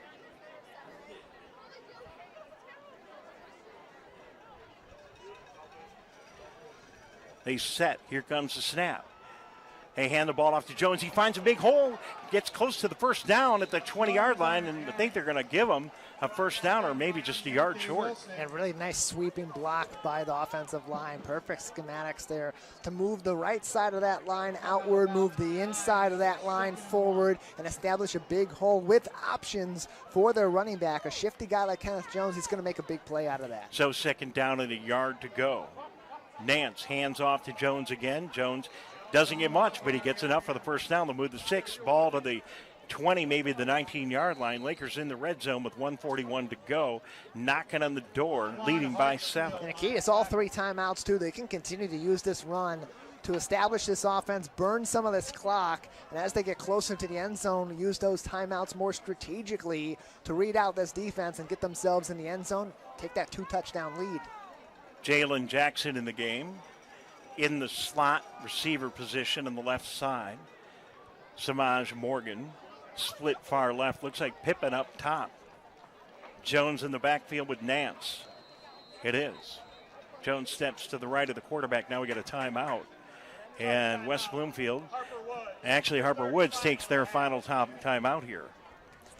Yeah, Harper Woods has to figure out how to take on this defense, this offense for West Bloomfield, prevent the score. It's getting down to the wire, 1 minute left. You know West Bloomfield's going to burn this clock, at least try to put 3 points on the board. And it's your duty to do whatever you can. Get in that backfield, shut down that run, make West Bloomfield go into the air in some tight quarters down deep in the Harper Woods territory.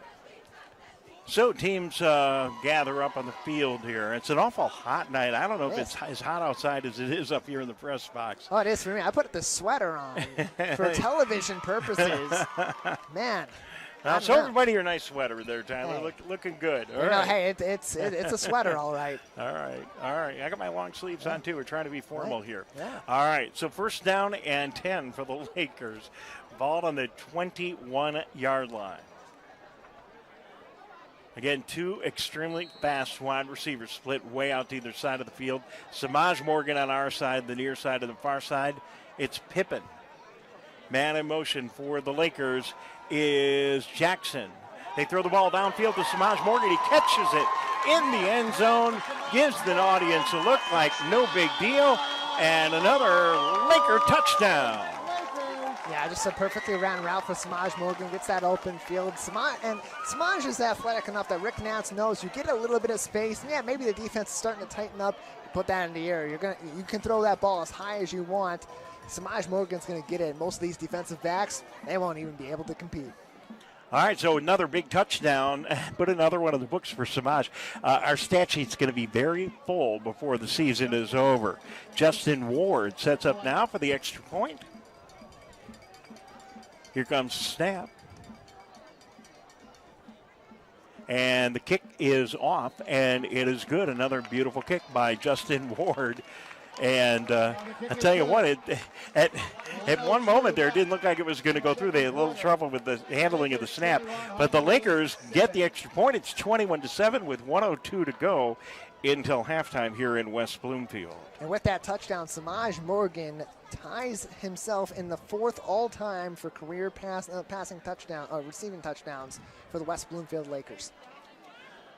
Yeah, didn't he have like 1,400? That was the passing yardage last year for Nance was like 1,400 yards. But yeah, Morgan had a record too, 1,015 yards receiving last season. That was the second most single-season receiving yards in Laker history. Yeah, big passing year, and and then both of them are a little more proficient this year. You can only imagine the numbers they're going to put up here before this one is all over. So, Dave Scott, Tyler Keefe, thanking you for joining us here on Civic Center TV at Lakes FM.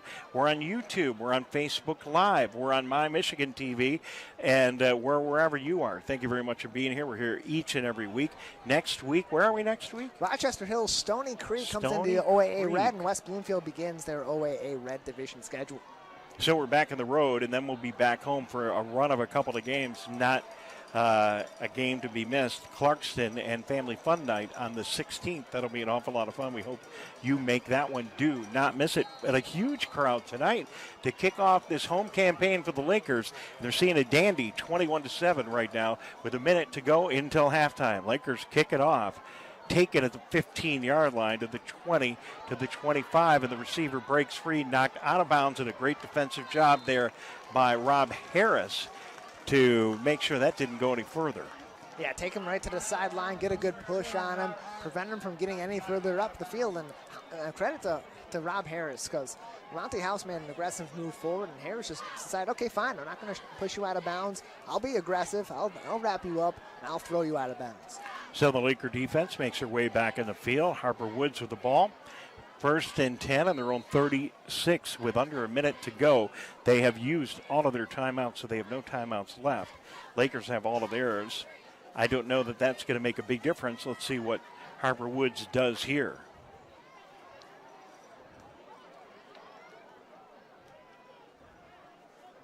Buford in the shotgun. Pair receivers split to the right, one to the left. Buford likes to take his time, gets a snap, fakes a handoff. Now they do. Hand it off inside, and that's Bailey. Bailey can't find a hole. Then he jukes and moves and gets a couple of yards. Bailey, really nice cut there by Bailey to turn nothing into something. Yeah, made a nice aggressive play there. And for Harper Woods, it doesn't seem like they're really putting this in a hurry up. It looks like they're just trying to make a couple nice plays, read this defense out, get a little bit more film on them to maybe review at the half and mix up their game plan for the rest of this ball game. So 2nd down, we'll call it 7, 20 seconds to go, the clock ticking until halftime. Buford looks over to the sideline to get some instructions, trying to figure out what he is supposed to do here.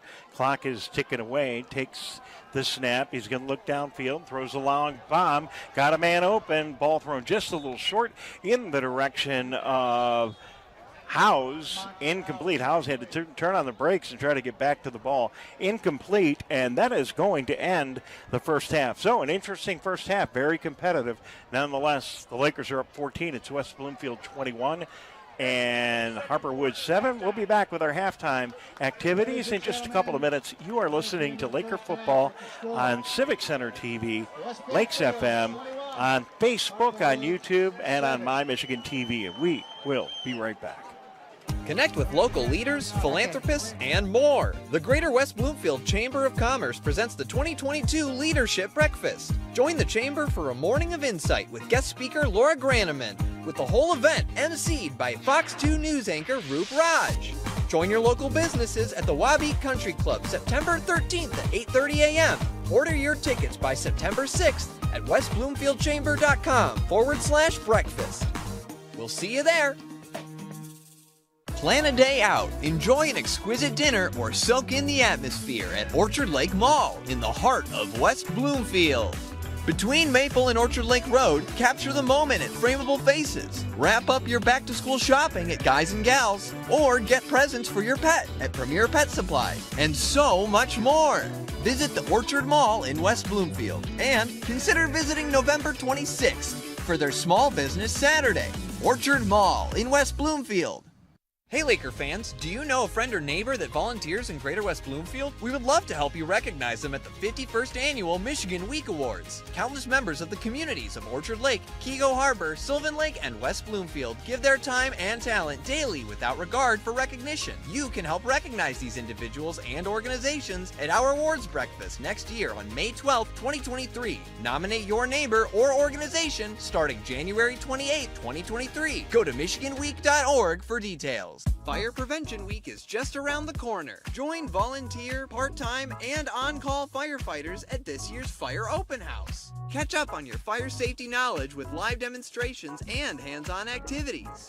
Chat with local businesses and resources about fire prevention, see some familiar faces, fight future fires, and make some new friends. The West Bloomfield Fire Open House, October 2nd from noon to 3 p.m.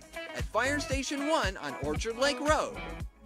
Mark your calendars for the 11th Annual Family Fun Night at West Bloomfield High School. Stop by on Friday, September 16th at 5 p.m. for an evening of free, fun activities as we honor our military, police, and fire heroes.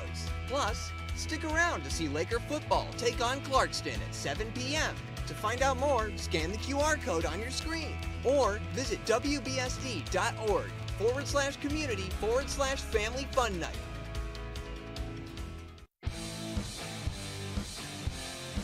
Welcome back to Laker football right here at 89.3 Lakes FM, Civic Center TV, Facebook Live, YouTube, and a whole lot more. My Michigan TV, there you see, if you're watching on any of our television channels, that there's got to be an official name for the dance team here, Tyler. You Look at the you wrong know, guy. you know everything. Is false. You know the team of the L-BOYZ. You know the nickname. You know that. I know the football team. That's You know that our running back, Kenneth I'll Jones, figure the it out. third or the second is Jaws. I mean, you know the Laker Express, but you don't know the name of the dance team. That makes two of us, Dave. All right, well, we'll figure out. Someone here in the press box has got to know the name The of Palms team. sorry? It's just the Palms team. All right, the Palms team. Really good. So there they are on TV. Glad to get them a little exposure. Thank you very much for joining us. Great football game here tonight as your West Bloomfield Lakers really have their hands full with Harper Woods. They got off to a great start. Showed the Lakers that they absolutely can move the ball. On their first campaign, took the ball all the way down the field. A couple of big plays. They got a touchdown. Woke up the Lakers. They came back, and they have scored 21 consecutive points to get us from where we are right now. West Bloomfield 21 and Harper Woods 7. Yeah, minute 55 into this game is when Buford had that touchdown run to put the Pioneers up 6-0, and since then it's been nothing but West Bloomfield. Very similar to last week against Sterling Heights Stevenson, where they scored early on in the game, and West Bloomfield didn't let them answer from there after scoring to take back the lead from the Titans. If that's their identity this early in the season, sure, you'll take what you can get. A win is a win. A lead is a lead at this point in the game. Still plenty of football left. But we want to establish that kind of defensive prowess earlier on in the game. I think for West Bloomfield, making those early game adjustments is going to be a focus going forward to prevent those early game scores from their opponents. So you can hear the West Bloomfield High School marching band, or at least a portion of the high school marching band, performing right now here on Civic Center TV at halftime. We'll keep them nice and loud in the background. And Tyler, I had a phone call this week. And I won't say who it was, but got a call from somebody and said, how come you're playing Harper Woods? And then the answer was, well, they're in the OAA. And then the question is, well, what is Harper Woods doing in the OAA, which is the Oakland Athletic Association? And is that right? It's Oakland Activities. Activity Association, close. And I got to check my maps, but Harper Woods is not in Oakland County, is it? No, coming in, this is the first year after in the OAA after a couple of years of playing independent ball. They previously were in the Michigan Metro Athletic Conference. And this is really the first addition to the OAA that we've seen since 2010 when Oxford came in. Oxford came in 2010, and then Ferndale also was there about 2020, added to the league kind of as a cooperative football program. And you're adding a team that's going to bring a little bit more competition. It's starting off in one of those middle leagues in the OAA white, middle division, in the OAA white.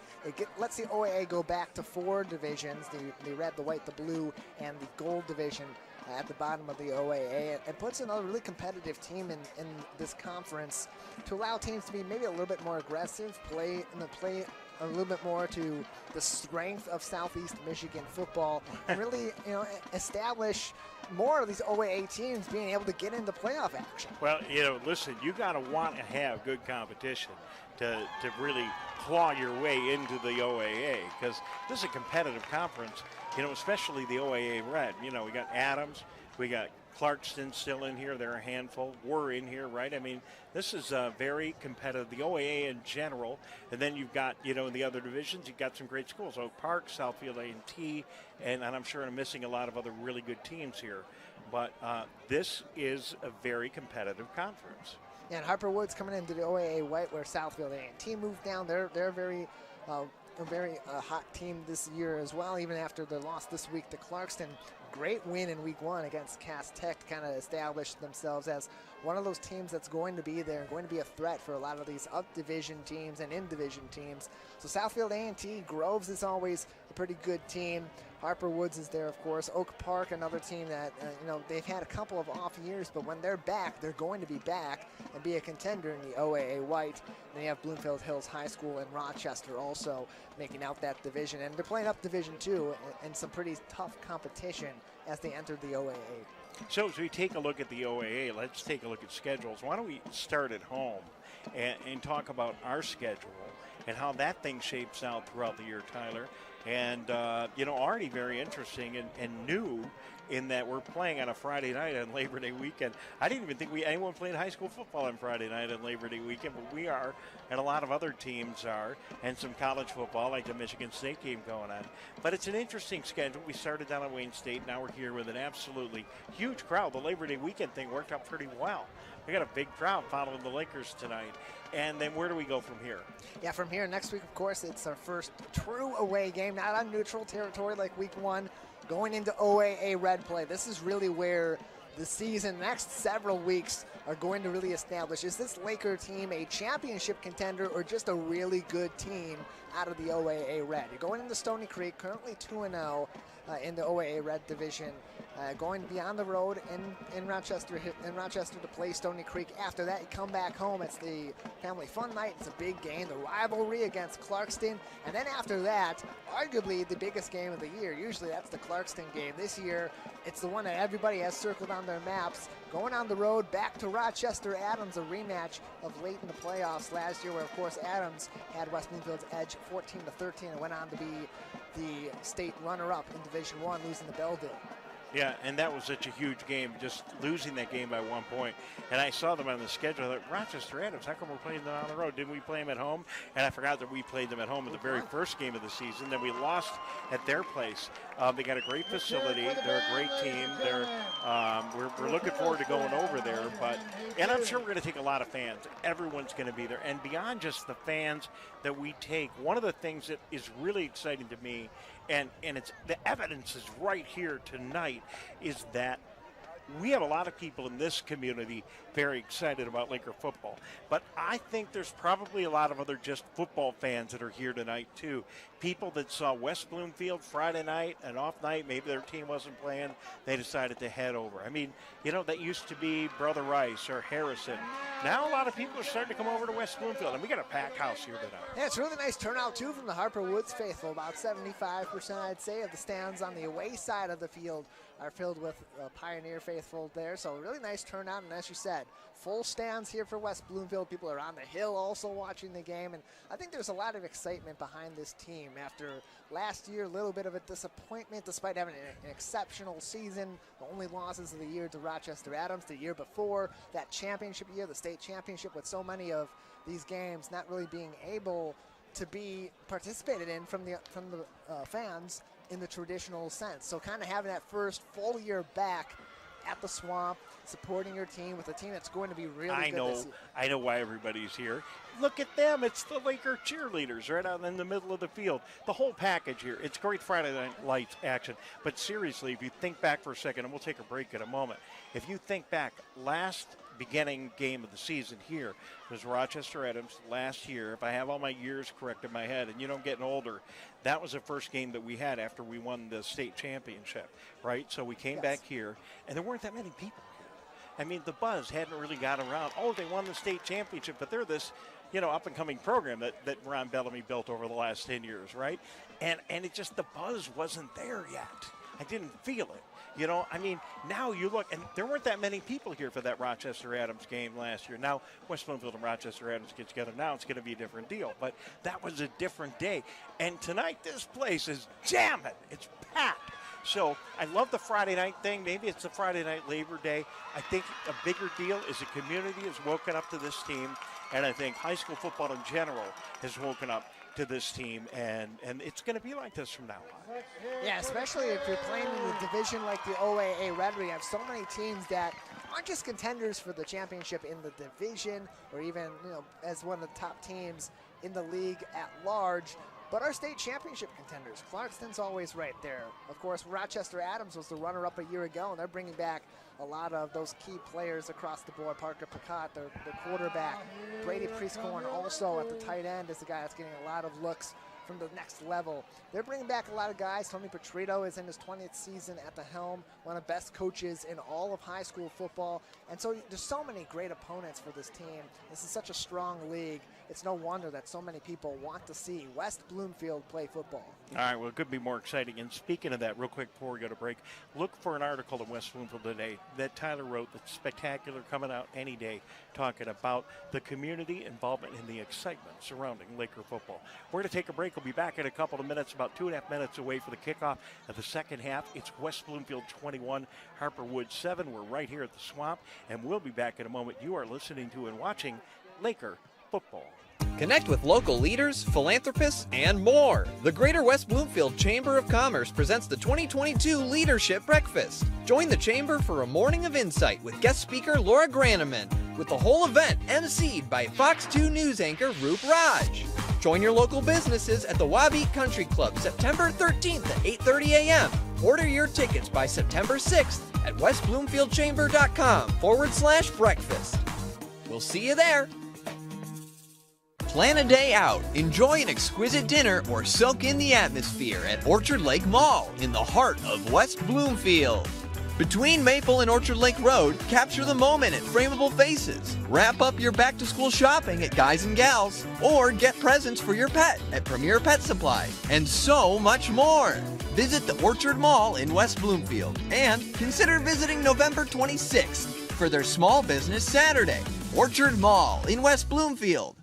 Hey Laker fans, do you know a friend or neighbor that volunteers in Greater West Bloomfield? We would love to help you recognize them at the 51st Annual Michigan Week Awards. Countless members of the communities of Orchard Lake, Keego Harbor, Sylvan Lake, and West Bloomfield give their time and talent daily without regard for recognition. You can help recognize these individuals and organizations at our awards breakfast next year on May 12th, 2023. Nominate your neighbor or organization starting January 28th, 2023. Go to michiganweek.org for details. Fire Prevention Week is just around the corner. Join volunteer, part-time, and on-call firefighters at this year's Fire Open House. Catch up on your fire safety knowledge with live demonstrations and hands-on activities.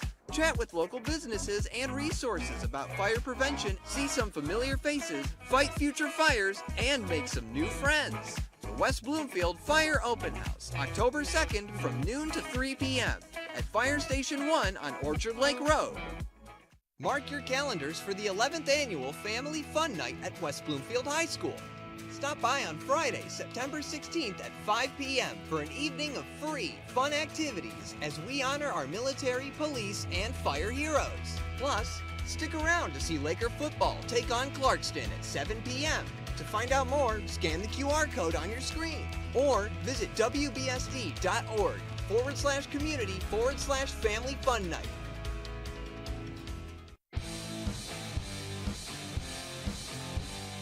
Welcome back to Laker football right here on 89.3 Lakes FM, Civic Center TV, Channel 19. Channel 15, I'm sorry. Channel 19 is WBTV. And Tyler's messing with me from behind the scenes while we're having here. Channel 19 WBTV. We're on Facebook, of course. West Bloomfield Schools Facebook page. Tune in there. We are on YouTube. How about that? You can catch the whole game on YouTube tonight. Hope you tune in. And then, of course, Michigan Television. You can put that app on your mobile device or put that app on your smart TV and watch our games every Friday night. A lot of other really interesting Michigan programming. We hope you check it out. Keys to the second half, Tyler Keefe. For West Bloomfield, stay aggressive. You can't take your foot off the gas. You got a 14-point lead.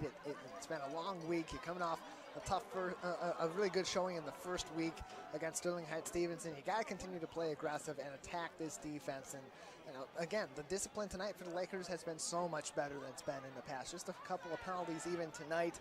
They got to continue to press forward and really make this a showing for their team of this is what we do and we execute 100%, because going forward, there's no more room for error. When you start playing in the OAA Red, especially with that middle of the season schedule of Clarkston, Rochester Adams, Lake Orion, Oxford, this is really that last establishment game for you to understand what your team is, what your strong suits are, and really what you need to improve on before next week Friday. I think you're saying that the Lakers want to put a bunch of points up here in the second half and not let off the accelerator at all. Yeah, they run away with it. Look, you've got this team's number. They scored a minute and a half into the game, and they haven't been able to put points on the board since. If you can continue that for West Bloomfield, you've got to do that. Get you guys down the depth chart some opportunities, too, because you're going to need depth in the OAA Red play. In some ways, it's kind of a mirror image. We'll see where it goes. Of last week's game, as Sterling Heights-Stevenson came out, put 7 up against the Lakers, and then that was it for the night. So far, Lakers come back, score 21 unanswered in the first half after giving up 7. And that's where we are at, 21-7. Dave Scott, Tyler Keefe, inviting you to join us each and every week. Don't forget, we are at Stony Creek on the road next week. We hope you come up to Rochester Hills and join us in person and support the Lakers. It would be great if we had more visiting fans than home fans. And then we are back here for Family Fun Night on the 16th. That is a Friday night. Clarkston will be here. It's going to be a great game. We'll all be out here really, really, really early. We'll have something going on in the parking lot. We're still working on the details, but Tyler and I will be there. We hope you come by and hang out with us a little bit before the game. Then we'll make our way up here to the press box for those of you that are watching on television. So next week, Stony Creek, Clarkston the following week, and just part of our season-long coverage of Laker football on all of our outlets. And we thank you so much for being here. Also, again, just a huge thank you to John Atwater, who somehow we roped him back into our team here for Laker football tonight. Really glad he is here tonight and leading our video crew. And thank you very much to the Michigan High School Athletic Association for making it possible for us to broadcast these games, the video version of these games, and we hope that you're enjoying that. And we really want to thank all of our sponsors. Hey, a big shout out to Deb and Ken Macon, who are one of our sponsors tonight of our broadcast. Ken, of course, doing a great job over at the library, on the library board. Deb on our board and former school board member here in our area, and just the one person that knows everything that's going on about our football program and about everything else going on in the community. She sent us a note that Ken's celebrating his birthday. I don't have the exact date, but a happy birthday to Ken, and our best wishes to you, Deb Macon, and everything that's going on in your world. Our thoughts are with you. So, thank you very much for joining us. It's Laker football. If you would like to be a part of our Laker football broadcast, you can go to civiccentertv.com/ads. And, with a very minor investment, Mom and Dad, you can send out a message to your student or to your player or any kind of greeting you'd like on our broadcast. And if you happen to be a business owner and you'd like to participate in our broadcast, we would love to have you. We still have plenty of opportunities for you to engage. And Tyler, I went back and looked at the numbers.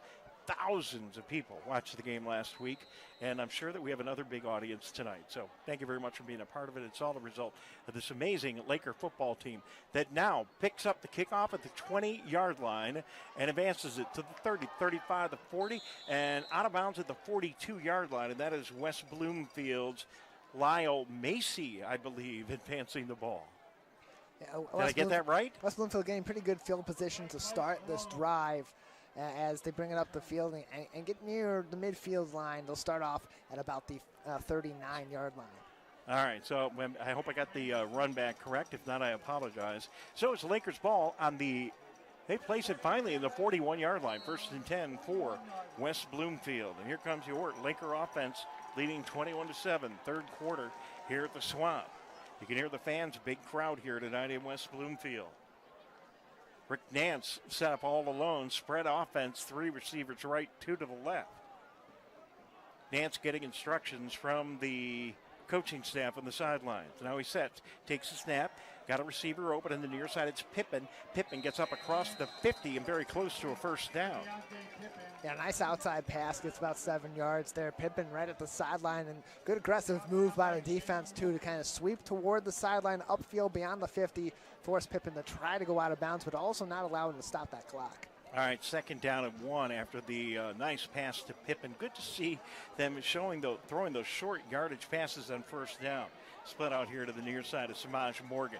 Jaws runs the ball up the center, gets stopped, and then on the second effort gets the first down and gets the ball down to the 47-yard line. He was stopped short of the first down, made a second effort, and Jones gets the Laker first down. Yeah, kind of being thrown down by the D lineman on the edge there, and he kind of spins out of it, lost his footing, and takes a dive to get those extra yards and gets that first down. So here come the Lakers 1st and 10 now. The ball in Harper Woods territory. 11:03 to go here in the third quarter. Lakers getting instructions from the bench. Split out to the near side. It's Samaj Morgan. 2 receivers up to the far side. One of those is DeAndre Hill. And it might be Pippen up there along with him. Jones in the backfield along with the quarterback Nance. And one more running back who will pick up. They run the ball right up the center, and a gain of about 6-7 yards. It looked like it was Jones, but it was Brody in fact, Picour. Yeah, Brody Picour. The backup quarterback coming in there to play running back.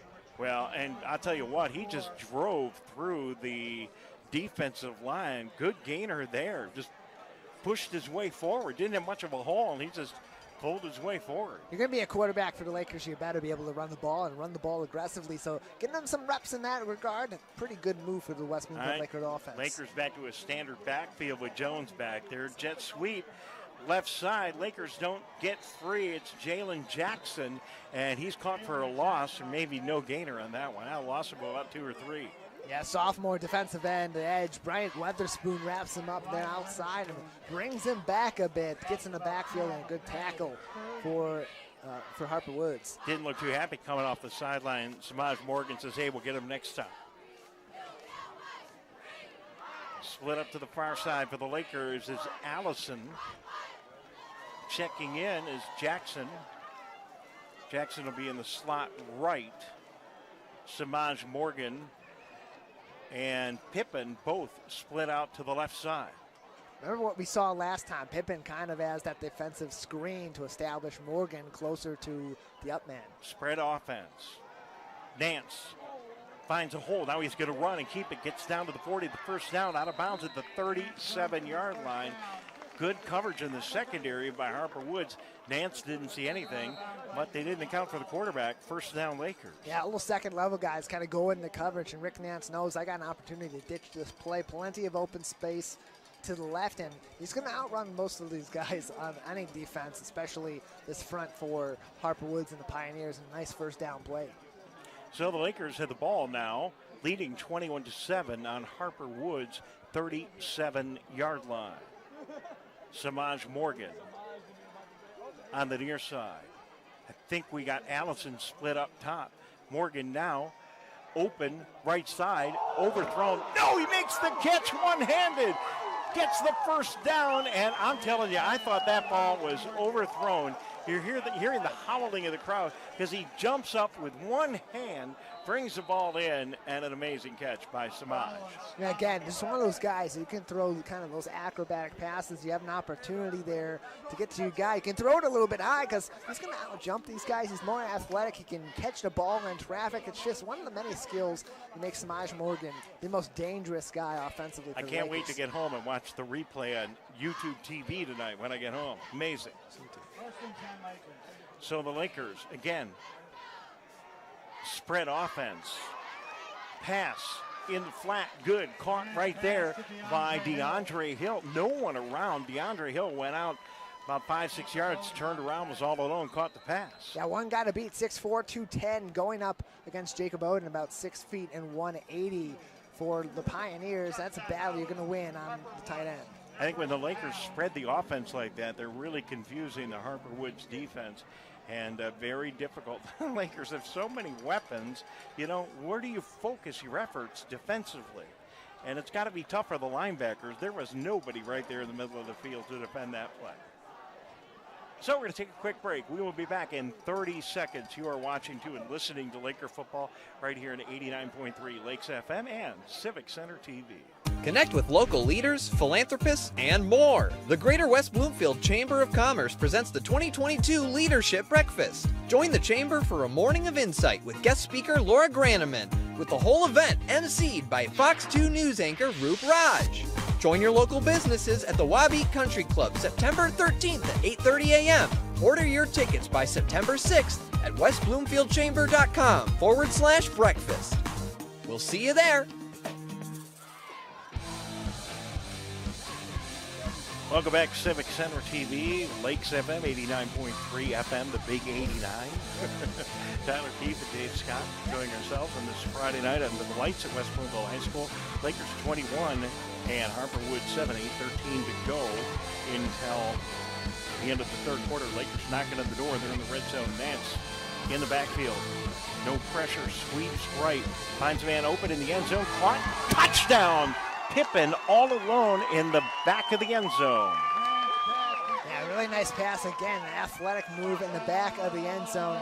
And it's a touchdown for West Bloomfield, putting more points on the board. And, you know, finally, some action for Deontay Pippen. A little bit quiet of a game for him. Not as many scoring plays as a week ago. Well, he's got all the speed. He can run a great route. If he wasn't on the same team as Samaj Morgan, he would absolutely be the featured back or featured receiver. But that guy's got an amazing amount of talent. It's great to have Samaj Morgan and Deontay Pippen on the same team.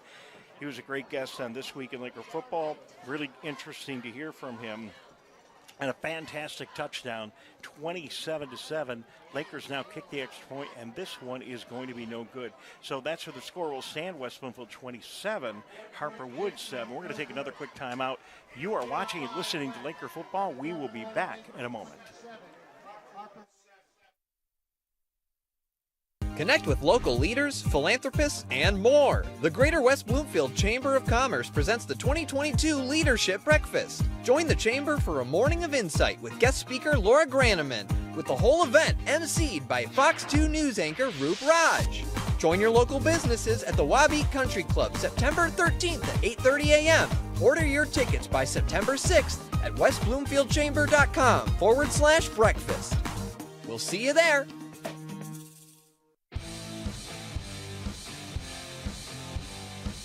Back to Laker football here in 89.3 Lakes FM, Civic Center TV, WBTV, Facebook, YouTube, iMichigan TV, everywhere. Thank you very much for joining us. Huge crowd on hand tonight. Having a ball tonight here at the Swamp.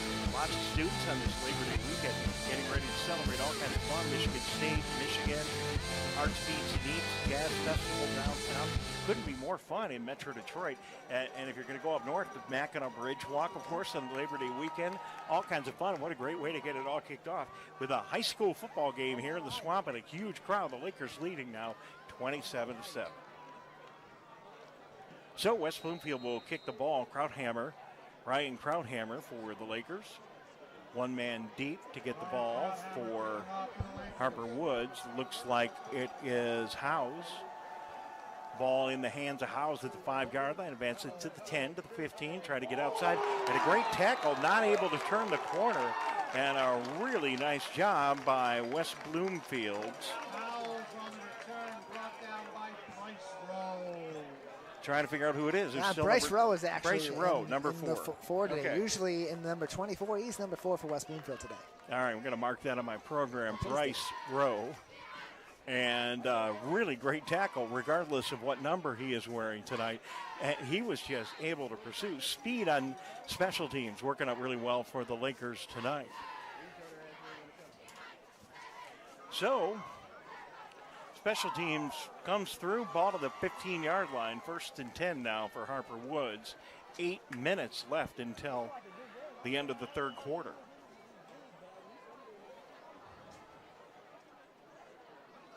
Quarterback for Harper Woods is Buford, and he's got Bailey in the backfield with him. 2 receivers split out to the right side. Hands to Bailey. Bailey finds a hole on the right side, and 2 or 3 Lakers there to tackle him. Adrian Epps in on the tackle along with others. Yeah, nice aggressive move for West Bloomfield. Kamani Wells, Jameer Benjamin in on that. Also, Benjamin will be seen in years to come, a couple more years here in West Bloomfield. And then he'll be over in Kalamazoo with Western Michigan. So, gain of about 4 or 5 yards there. Ball on the 20-yard line. Second down. We'll call it second down and 6.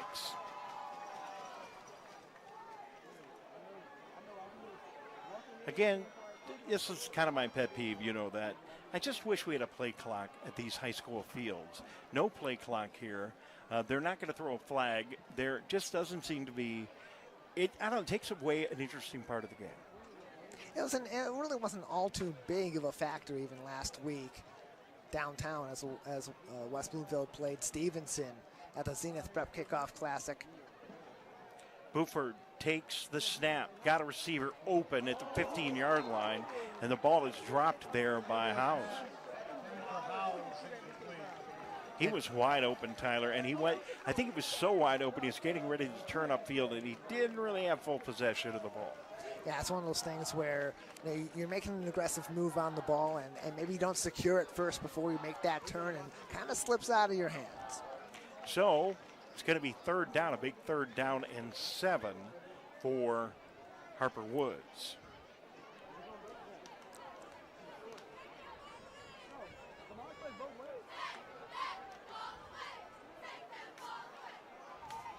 Two receivers, actually trips split left for Harper Woods in this third and long. One receiver split out to the near side.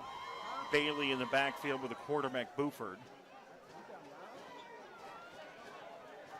Buford takes a snap, hands off to Bailey, runs it up the middle, and the Laker defense is there. They are not able to get a whole lot of action there. And a nice job of the Laker defensive line in the tackle. I really love what we're seeing from Rock Harris, the linebacker for West Bloomfield tonight. Getting in the backfield, playing aggressive ball, and being, on many of these plays, he's the tackler, but he's also providing excellent support, preventing different routes for the running back to take in the backfield, forcing him into the tacklers. He's playing a very good game for West Bloomfield at the second level. So Harper Woods has no choice but to punt here. They're deep in their own side of the field at the 22-yard line, 4th down and about 4 or 5. And you got to think they're going to punt the ball, and they are. One Laker back to receive it. Looks like it's Epps, but I can't be sure. Standing at about the 49-yard line. Now they fake it, and they run the ball, and they are not going to get the first down. Fake on the 4th down, fake punt, and the Lakers will get the ball on downs and incredible field position just outside of the red zone, 1st and 10.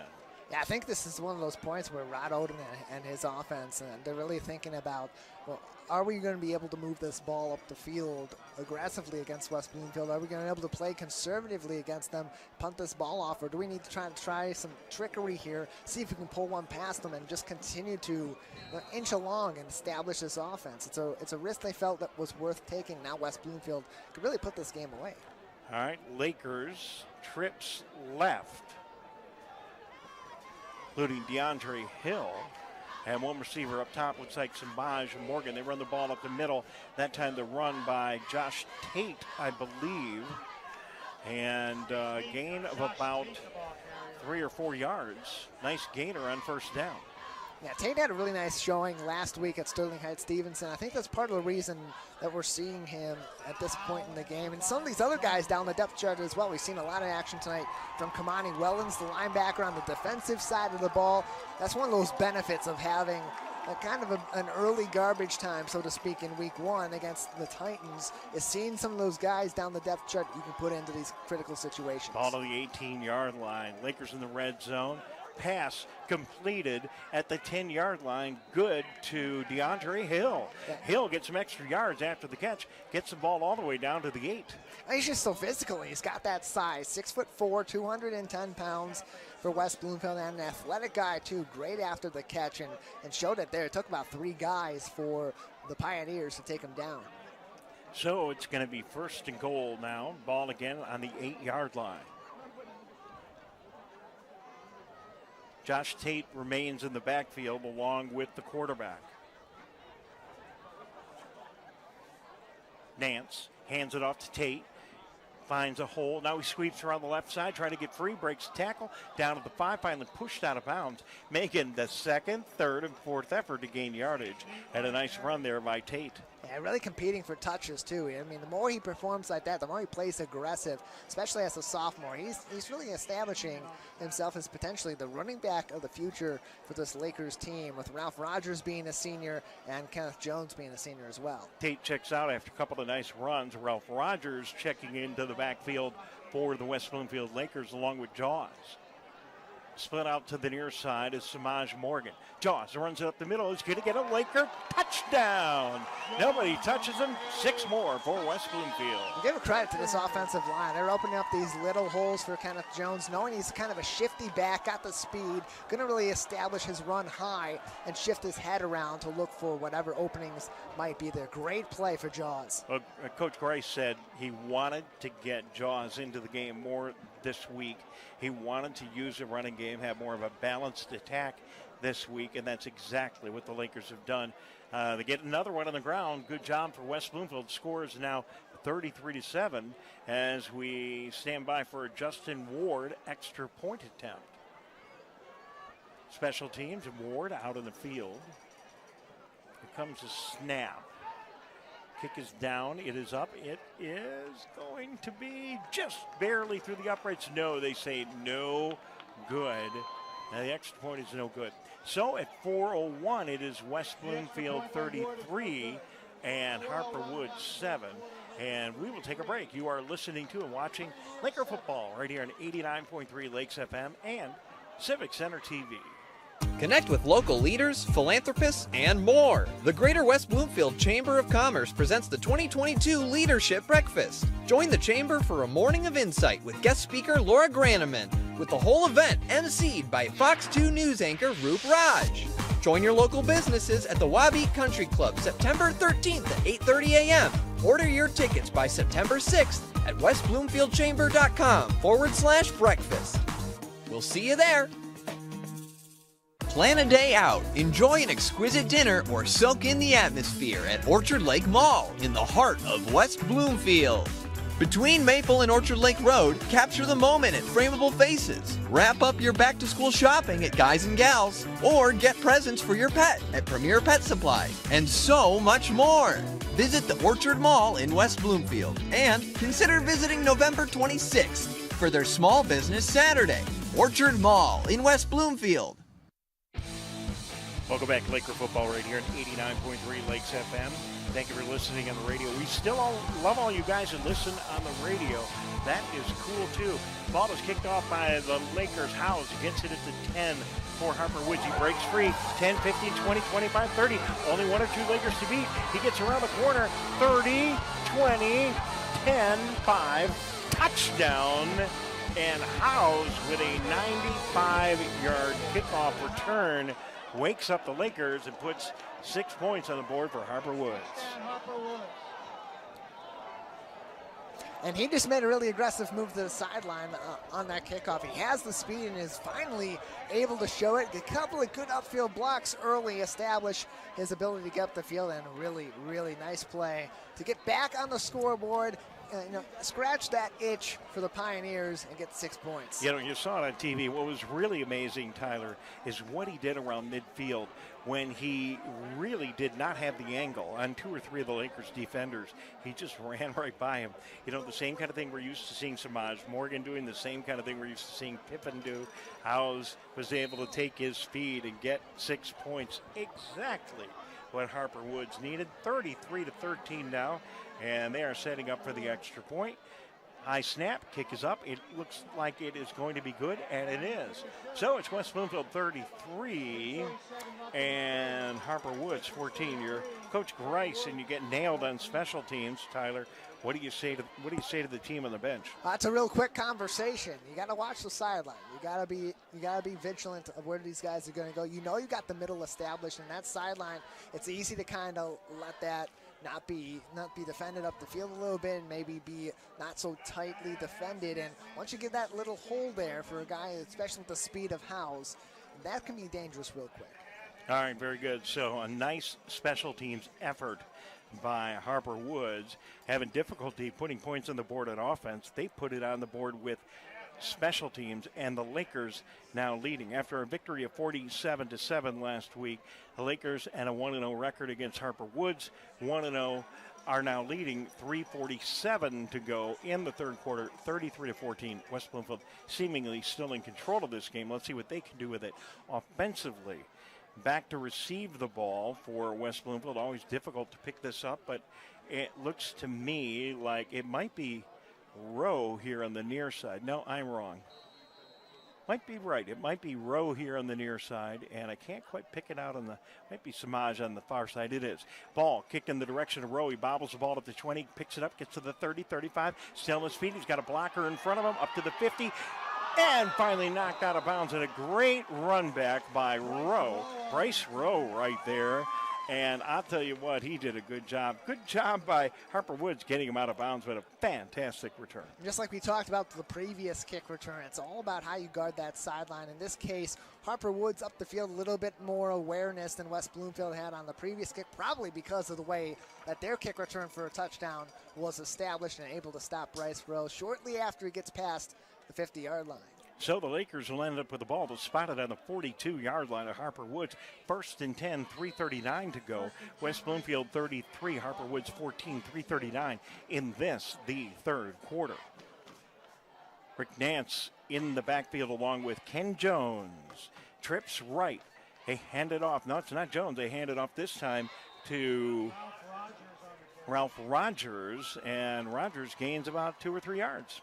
That's really all you want out of Ralph Rogers. Going to be more of that power back for West Bloomfield this year, kind of how they established him last week, but don't be confused. He is a guy that can run with some speed, too.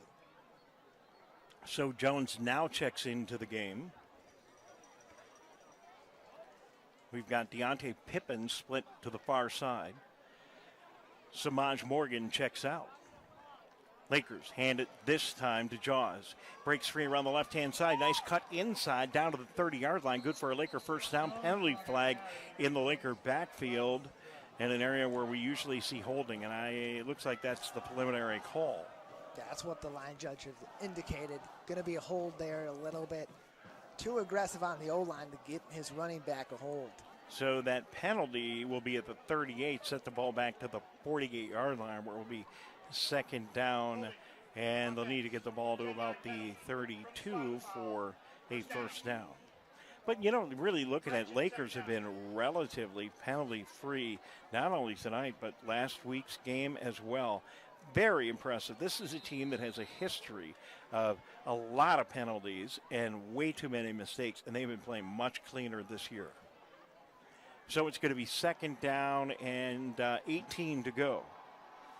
Nance runs the ball. No, they hand it off to Jaws. Jaws up across the 40 down to the 35. And a great running play for the Lakers there. And they get back most of that yardage and close to a first down. A couple of players coming up off the field slow. Getting up for Harper Woods is Willie Powell taking an extra second or two. So they just want to make sure everyone's okay after some hard hitting. And when Kenny Jones comes running down the field like that with his head and his shoulder pad down, he's going to put some hurt on you. Yeah, he is. He's a physical player. He's a tough guy. He runs with speed, too. All that combined, and it makes it kind of easy for injuries to pop up, and they're going to love him at Grand Valley State playing that kind of ball in D2. So the Lakers get the ball down to the 33-yard line. Got an injury timeout here, so we're going to hang in here for just a couple of minutes. Good opportunity to remind you that we don't just work on football broadcasts. Your good friends at Civic Center TV and all of our affiliates are working hard to bring you a lot of other really interesting programming. On the Civic Center TV side, every Monday through Friday, if if you don't mind, we'd like to remind you to tune in at 9:30 in the morning, Monday through Friday. That's where you'll see The Splash. It is our daily weekday magazine, where you'll get a good indication of what's going on. We'll talk about the stories and the things that are happening in and around the greater West Bloomfield area, maybe a little bit beyond. And then after that, Tyler, that's where he gets paid for his big job every week by bringing the MegaCast to you from 10 to 11. What do you do on there, Tyler? I talk about a little bit of everything across the state of Michigan, mostly focusing on Oakland County, but it can be whatever's making headlines that day, special organizations or projects coming up in the local area. In fact, we talked to John Witz, the event producer for Arts, Beats, and Eats, to preview this weekend's event this week. Yeah, excellent. 90 minutes of local TV each and every day right here on Civic Center TV, and you can hear it also on the radio in Lakes FM. Third down, and a good job. Another hard count by the quarterback, Nance, for the Lakers, and half the defensive line jumps. Lakers are going to get 5 yards the easy way after the penalty. We'll just wait for the officials to come in and make the real call here. Make sure there was no movement on the Lakers side. And, in fact, there's a lot of clapping and joy over on Harper Woods, so this one might be against West Bloomfield. Looks like it is.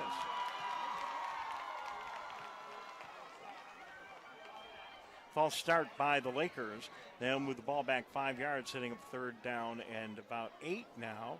Ball on the 40-yard line, 2:24 to go in the third quarter. Another reason to go with kind of that hard count, get your offensive line familiar with the communication with your quarterbacks. That doesn't become a problem later on in the season. Samaj Morgan split out to the near side. Nance clapping. They take the snap. Nance all alone in the backfield on the spread. He's going to get himself in trouble. He's back to the 40. Now he's looking downfield, throws the ball, and it is out of bounds. And that was reminiscent of what happened last year when Nance would get himself in trouble and just keep running back and back and back. And he was all the way back to the 37-yard line of the Lakers, and had he been tackled back there, it would have been a mess. I think it's just an aggressive move by the quarterback, and he's trying to establish some sort of a secondary action that he can take before he ditches the ball. I think he had an opportunity, saw that opportunity swallowed up, and then that panic sort of settles in. You run away from the defender. You know you're in some trouble. You got to get into space so you can ditch the play. That's eventually what he did. You might get away with that against Harper Woods, sure, maybe, and he did. I'm not so sure you get away with that against Rochester Adams or Clarkston or some other disciplined teams that have seen you play before. So, but again, he is really getting better as quarterback. Fourth down now, and the Lakers are going to punt here. Samaj Morgan is a punter also, and he fakes it. No, they blow a whistle before the play gets off. So we'll wait and see what this is. And Lakers think it might be against Harper Woods. Nope.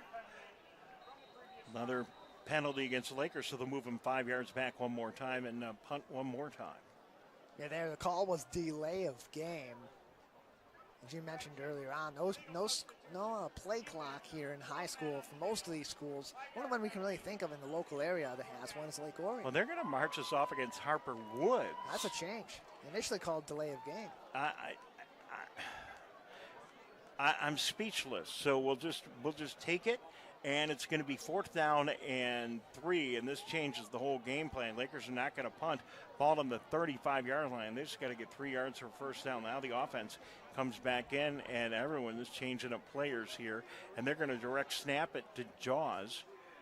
Jones takes it, gets forward, gets a first down, a whole lot more, still on his feet, all the way down to the 22-yard line, and a big Laker first down. Yeah, Jones able to just make another big play there for West Bloomfield. Puts his head down right at the perfect time. Makes a big play, taken down finally by Brandon Houston, well beyond first down marker. Okay, that last call was an illegal substitution. I don't know who gave that one to you, but we're glad to have the information. Oh, it came from the official. Okay, good job, John Atwater. Picking it up, thank you very much. So it's going to be 1st and 10 now on the 23-yard line of Harper Woods. 1:42 to go until the end of the third quarter. Timeout call with the Lakers leading 33-14. Don't forget, it's Laker football here every Friday night. Tyler and I and the whole crew, John and everybody, going to be busy. The Cottoni boys up in the cameras, a couple of good U of M guys, and a whole lot more. We're all here, along with Eugene and everybody, to put together Laker football for you every Friday night. This week here at home, next week on the road in Rochester Hills at Stony Creek. Then we come back. Clarkston will be here, and it'll be family fun night, and then back again over to Rochester Adams as we have some exciting weeks ahead of us. Make sure you stay tuned and tune in. Laker football, we want you to come to the games like you did tonight. We got a huge turnout, but if you can't make it, tune in. Laker football on Civic Center TV, Lakes FM, and all of our other outlets. We hope you tune in. So 1:42 to go after a timeout. Lakers have the ball 1st and 10 now on the 23-yard line of Harper Woods. Knocking on the door one more time. Nance, quarterback's got the spread. He keeps it whole right up the middle. He's running. Gets a first down, still on his feet, down to the 10 to the 9-yard line. First down a little bit more. Lakers will be 1st and goal on the 8. Yeah, just another great run from Rick Nance. Has an opening, kind of rolls around the outside as he's got those key blocks on the edges from the right tackle and the right guard. So 1:23 to go here in the third quarter. Lakers 1st and goal. They do spot the ball to the 10-yard line. Penalty flag here now. All kinds of substitutions. And I don't know what they called the penalty. They didn't say exactly what it was, but I bet it was related to the substitutions, Tyler.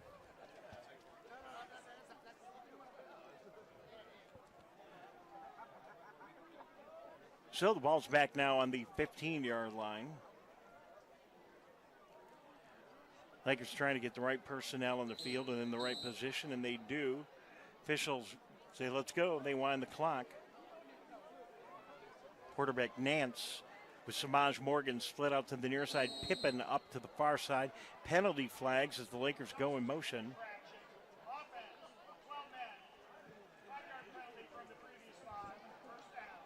Okay, the last was an illegal substitution. This one, they said a 12th man on the field, and or neutral zone infraction. I heard both, Kyler. I don't know which one either way. Another 5-yard, march it back. It's ball's on the 20, and now we are on the 20-yard line, and it's 20 and goal to go. First down. Man in motion. Lakers take the snap, and another penalty flag. We'll see what this one is about.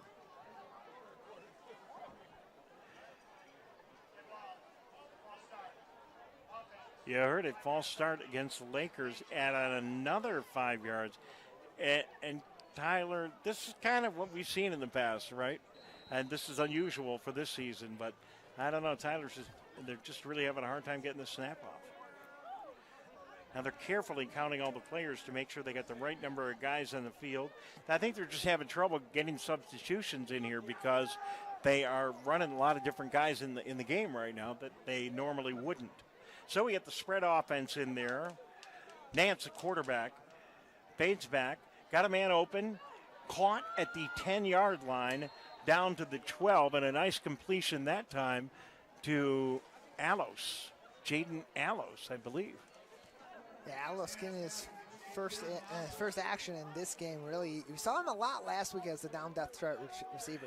Quarterback keeper by Nance finds a hole, still on his feet, cuts back the other way, and he cut back against the grain right into a couple of defenders. And That'll be a loss of a couple of yards as the quarter comes to an end. So at the end of the third quarter, it's West Bloomfield 33, Harper Woods 14. Thanks for watching. It's Laker football, and we will be right back. Connect with local leaders, philanthropists, and more. The Greater West Bloomfield Chamber of Commerce presents the 2022 Leadership Breakfast. Join the Chamber for a morning of insight with guest speaker Laura Graneman, with the whole event emceed by Fox 2 News anchor Roop Raj.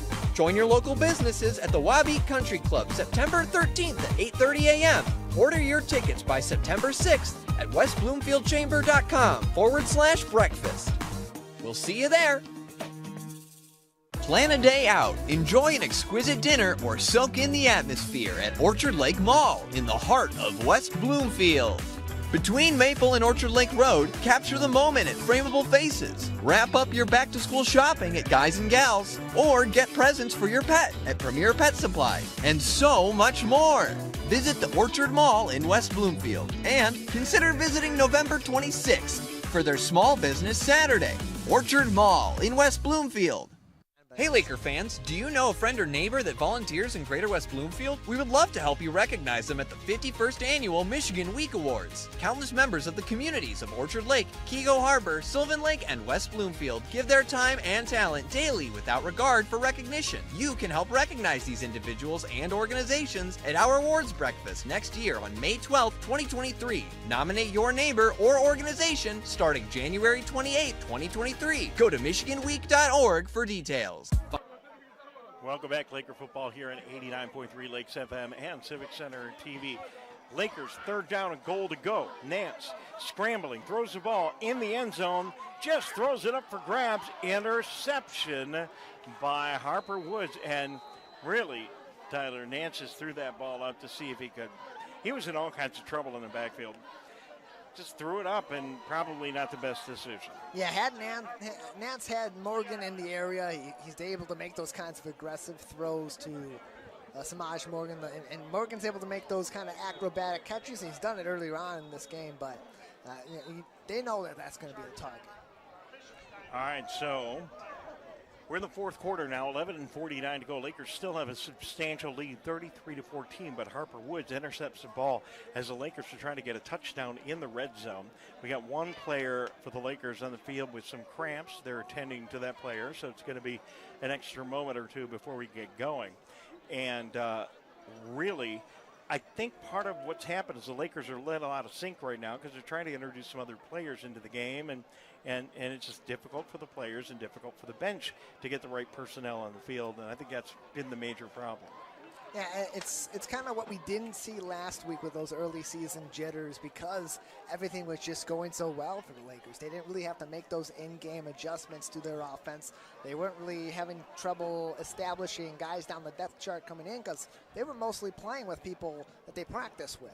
In this case, they're seeing a lot of guys mix in with the first string and get some action, and they're also trying to create a more dynamic offensive game and schemes for later on in the season too. So it's really a big learning experience. So Harper Woods with the ball, 1st and 10 on their own 20-yard line, trailing the Lakers 33-14. Stephen Buford, the quarterback, in the backfield with Bailey. Two receivers split to the left, one to the top side. They hand the ball to Bailey. He tries to run it inside, and the Laker defense is there to make the quick stop. First one to grab onto Bailey is Kari Jackson. Yeah, just a slew of Lakers getting to the ball, really the entire right side of that line. From our perspective, swallowing up the run right away, no hole established. And again, this D-line is just so physical. They're so big, and they're able to really create problems for an offensive line that's pretty strong for Harper Woods. So they gain a yard or two. They call it 2nd down and 8, ball on the 22-yard line of Harper Woods.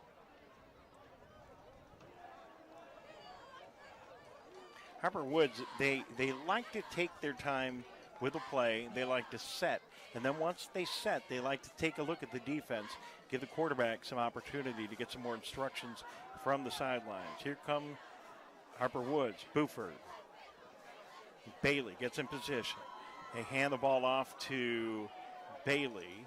And again, not much doing there. A little delay in the backfield, and then he runs it right up the center, and the Laker defense is there at a yard or two, and that's all they're going to get, bringing up third and a long 5. And not sure if that was a confusion in terms of which direction to go for Bailey, if that was an intended kind of late counter draw play. But either way, the Lakers able to keep their eyes on the running back and take them down backfield. Yeah, Bailey won one way, and Buford said, here's the ball, but you got to go over there to get it.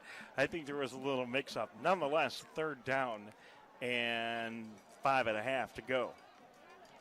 10-10 to go in this contest. Lakers 33, 14 for Harper Woods. Quarterback takes a snap, wants to throw, getting good protection, now a little pressure, and intercepted off the fingertips of Howe, and then caught by West Bloomfield's Rowe. So Rowe with a big 95-yard run back, and now with an INT having a big night. And nothing happens unless you have that pressure, and it's immense pressure from Brandon Davis Swain coming on the strong side of the line, chasing down the quarterback. It's a hastily thrown ball from Buford and a great interception from Bryce Rowe. Don't be confused. He's wearing his 24 helmet and his 4 jersey. All his favorite numbers in one place. So the Lakers end up with the ball, and they're knocking on the door. They get the ball on the 22-yard line. Let's see what they can do with that Bryce Rowe interception, maybe put some more points on the board. Nance, quarterback in the backfield, is Kenny Jones. Man in motion, and jet sweep, handoff, and a nice run down to the 12-yard line for West Bloomfield, and that was Jaden Allos. Yeah, Allos kind of got a lot of those kinds of plays last week, too, against Sterling Heights-Stevenson being used in that jet sweep. Well, the jet sweep was just such a big part of the Laker offense last year. They ran it with, with all kinds of guys in it. They run it with their wide receivers. They run it with their running backs. And it hasn't been such a big part of the game. They seem to want to fake it at almost every play, but they don't use it all that much. Yeah, it goes all the way back to when Lance Dixon was here in kind of a tight end wide receiver role, and that's really where Ron Bellamy, the head coach at the time, and Ken Rise, the offensive coordinator, kind of experienced with using their wide receivers in the jet sweep, especially those big physical wide receivers like Lance Dixon. Today they kind of do it a little bit differently. Use their speed guys, those kind of dynamic players that can play multiple positions on the offensive side. Samaj Morgan, Deontay Pippen, another one of those guys, and Jaden Allos coming in has kind of been that target in the jet sweep for the Lakers this season. Well, the Lakers have so many speedy players, and they're just looking for new ways and different ways to get the ball in the hands of these really fast players. So again, another injured player in the field. It's hot, and the teams are having a hard time staying hydrated, and they continue to end up with players who had nothing more than a serious cramp. And I don't know if you've ever had some really bad cramps, but that is so painful. And they're able to get the player off the field and make his way over to the bench, and that is Laquan Hartsfield, a senior for Harper Woods. So it's going to be 1st and 10 for the Lakers after the injury timeout. Lakers with a ball on about the 13-yard line. Make it 13.5-yard line. So Nance with Jaws in the backfield. Split out to the far side. Up top is Samaj Morgan. They run the ball to Jaws right down the center. Gets a gain of about 3 or 4 yards. That's really good on first down. You get 4 yards on first down, take that all day. Yeah, Terrence Daniels, the left guard, kind of gives that extra push behind the runner to get a couple extra yards for Jaws. Split out to the near side for West Bloomfield is Morris in the game for the Lakers. Samaj Morgan up top. Kenny Jones and Nance in the backfield. Nance takes a snap, keeps it, looking for a hole, can't find it, a lot of pressure. He's going to be in trouble and forced out of bounds for a loss in the play of about 3 or 4, knocked out of bounds at the 11-yard line. And Rick Nance is just such a playmaker. He wants to get up the field. He wants to make that big play, and that's a situation where you either go down in in the pocket there as contain is broken, or you run out to the sideline and try to make a move. He thought he had one there, didn't, and then made the smart decision not to continue to pursue, not to turn back and go south, but go right out of bounds and just take the play. Well, and, there we see growth. You're not going to make it on every play. He's got so many weapons. Come back to live and fight another day. It's going to be third down. They can get the ball down to the 3-yard line for a first down. Ball is placed on the 16 of Harper Woods. 8:52 to go. Lakers leading 33-14 here in the fourth quarter. Nance and Jaws in the backfield. Comes a snap. Nance wants to throw. He's got a man open in the end zone, but overthrows Samaj Morgan, and it's going to be fourth down. And Nance doesn't look too happy. Got his head down, saying, "Man, I had him wide open, and I just couldn't get the ball there." Yeah, just again, a little bit of excitement. You see your primary target open, you get the ball anywhere near him, he's going to catch it and just put a little bit too much onto that ball. So, nice opportunity here for the Laker kicking team. First field goal opportunity that we may have seen all season for Justin Ward. It's Krauthammer. Oh, it is. It's Krauthammer in there. Okay. So Krauthammer lines up. They place the kick the ball from the 23. This will be a 33-yard field goal attempt. High snap.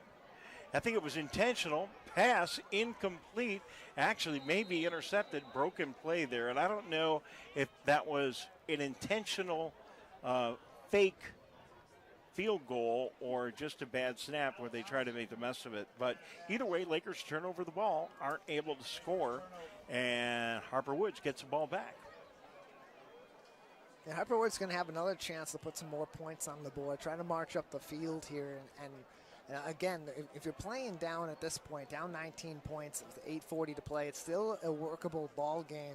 It is. If you have a quick drive, and even beyond that, even if it doesn't end up being a workable ball game, get this game close, show that you have the ability to really stay with a statewide contender, certainly an OAA contender as you head into league play, and make a big push, show that you have arrived in the OAA West. Buford and Bailey in the backfield, two receivers split out to the right and to the left, got a man in motion. That's Howe sweep, jet sweep right side, able to turn the corner, get up to the 20, knocked out of bounds at the 21-yard line.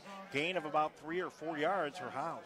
Yeah, the second that Monte Howes gets that ball, the Lakers send about 3 guys, a couple from the second level, one of the D linemen straight to the sideline because they know he's got that speed, and that's exactly where he's going. If he gets to the sideline, he's going to be able to start moving north and south. He's going to beat your guys. You got to send as many as you can. A couple of more speedy up men for the Lakers going that way. R.J. Hayes, one of those guys that ended up chasing down the ball carrier. So it's going to be second down. We'll call it a long 6, ball on the 21-yard line or so. And they place the ball right on the 20-yard line. Second down at 7. Buford in the shotgun. Takes a snap, wants to throw, getting good protection, looking downfield. Secondary doing a good job. He's got nothing. Now he's going to keep it, running across the 20, out of bounds at the 23-yard line. Knocked out of bounds there by Kari Jackson. Tyler, I'm beginning to think the West Bloomfield secondary is making it very difficult for Stephen Buford, the quarterback of Harper Woods. Yeah, they are a team that is excellent in coverage. You look at the guys that they have out there, the safeties, Samaj Morgan and Adrian Epps, always tough to play against those guys. And then even their defensive backs, Bryce Rowe, Lorenzo Williams, you put Jameer Benjamin in there. I mean, this secondary is loaded with talent that are excellent in coverage, that are excellent in man-to-man and zone play, whatever the scheme the Lakers throw out there. And it makes it tough, even for a receiving core that's as talented as the Pioneers have to get a leg up on this Lakers D. Oden and Patterson split out to the near side for Harper Woods. Buford and Bailey in the backfield. Buford got time, got a man open, caught. It's Howes out of bounds at the 30-yard line. Good catch and a first down. Nice pass by Stephen Buford. And you talk about this Lakers defensive back front.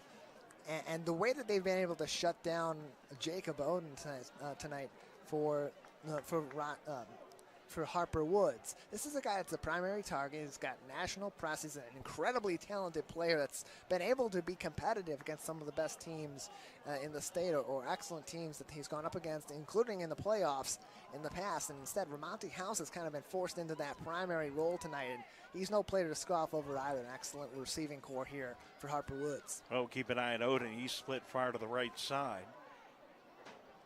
3 receivers to the right, 1 to the left. Buford and Bailey in the backfield. Buford, the quarterback, sets, takes a snap, wants to throw. A lot of pressure for the Lakers. Buford steps up into the pocket. Now he runs, finds a hole in the middle of the 40, 45, drops the ball at the 50-yard line, and I don't know who got it. I think Harper Woods may have got it back. The quarterback just dropped the ball at the 48-yard line, and it looks like Harper Woods got a break there, and they got the ball back. So a first down and a fumble and a recovery for Harper Woods. Yeah, it looks like the initial jump on the ball for West Bloomfield. Reached an arm out, looked like Kari Jackson just kind of bumped the football a little bit out of space, just enough to reestablish possession for Harper Woods. And that play for the quarterback, it's one of those signs of youth for a starting quarterback, especially a running quarterback, where they get out into space, they're looking for another opening, they're trying to make an athletic move, and the security on that football comes just loose enough, and you kind of forget about it for a second, and it pops out of your hand.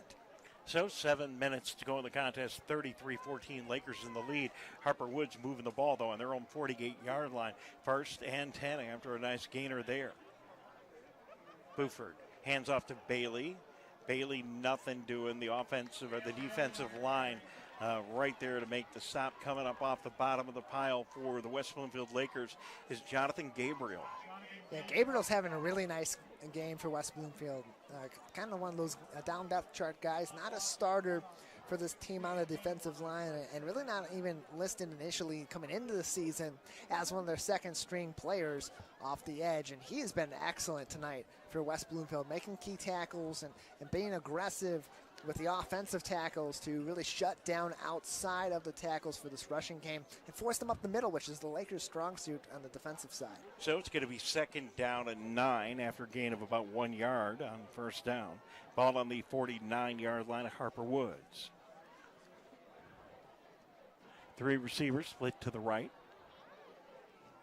Looks like Odin on the near side can't quite pick it up, but we'll see when they start the play. Buford takes a snap. They hand it inside to Bailey. Bailey, nice gainer. Just a good running back. He's got, a lot of speed and just able to knock bodies and make a hole. Man down for the Lakers at the 50-yard line. Again, just a tough night, tough conditions to play in with this humidity out here and the heat that's a little bit uncharacteristic of early September. Kari Jackson maybe took a tough hit, and we hope he is okay.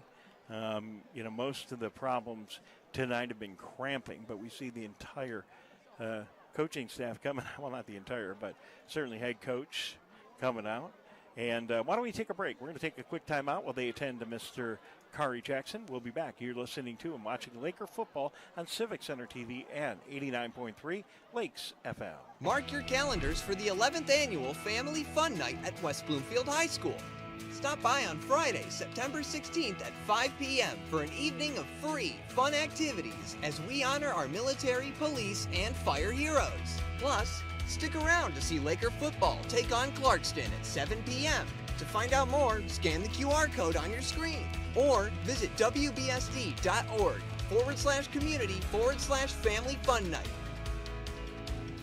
Hey Laker fans, do you know a friend or neighbor that volunteers in Greater West Bloomfield? We would love to help you recognize them at the 51st Annual Michigan Week Awards. Countless members of the communities of Orchard Lake, Keego Harbor, Sylvan Lake, and West Bloomfield give their time and talent daily without regard for recognition. You can help recognize these individuals and organizations at our awards breakfast next year on May 12, 2023. Nominate your neighbor or organization starting January 28, 2023. Go to michiganweek.org for details.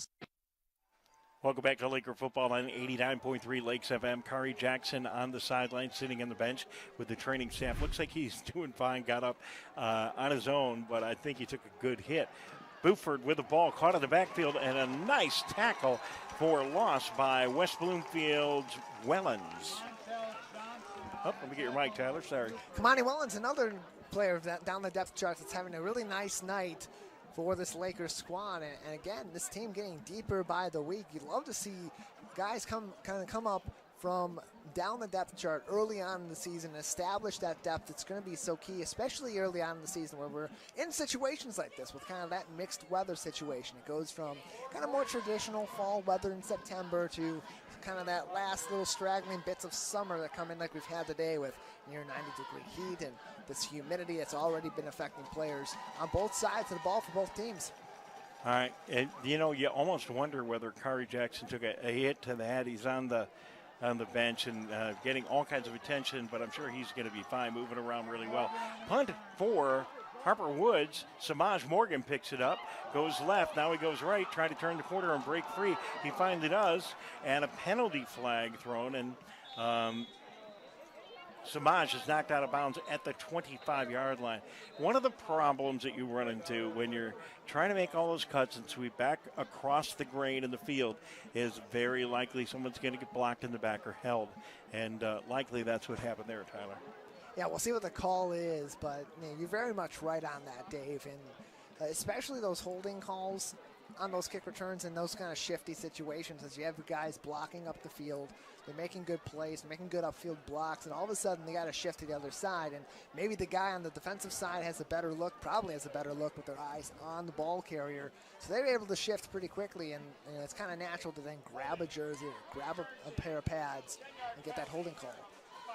All right, so it's going to be a 10-yard walk-off against the Lakers here on the return.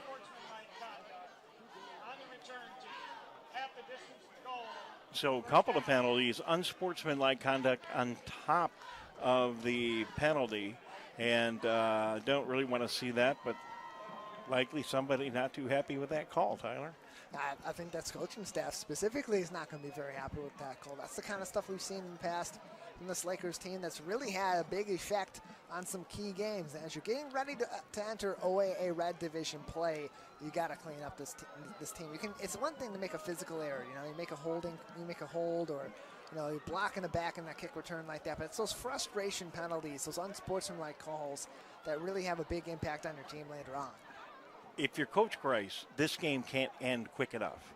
Everyone's tired. Guys are getting hurt.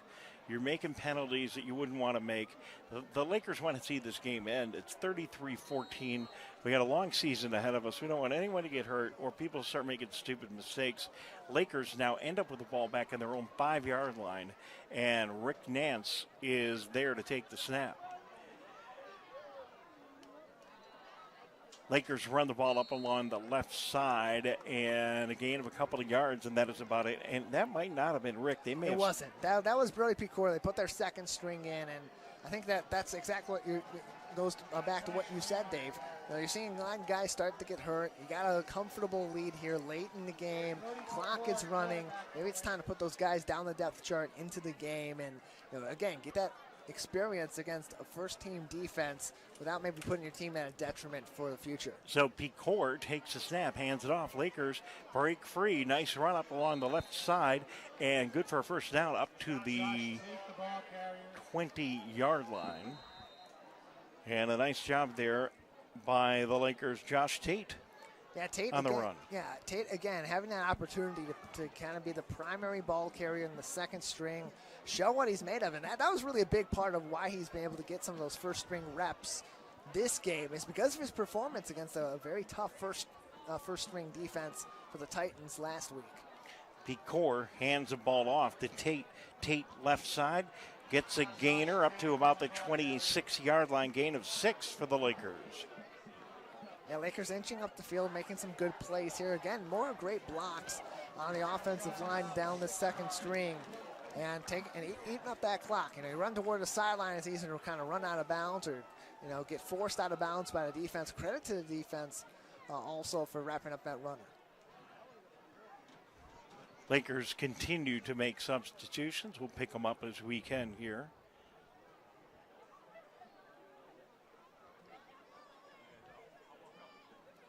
Lakers have a man in motion. Picor takes a snap, keeps the ball, caught in the backfield, tries to run it.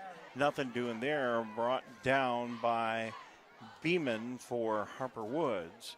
Gain of maybe a yard, if anything. Third down out, about 5 for the Lakers.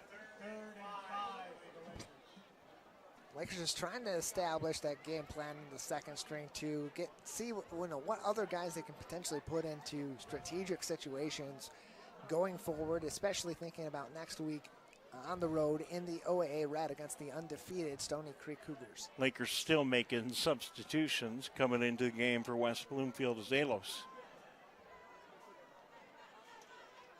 Lakers on the jet sweep, and it's read really well by Harper Woods.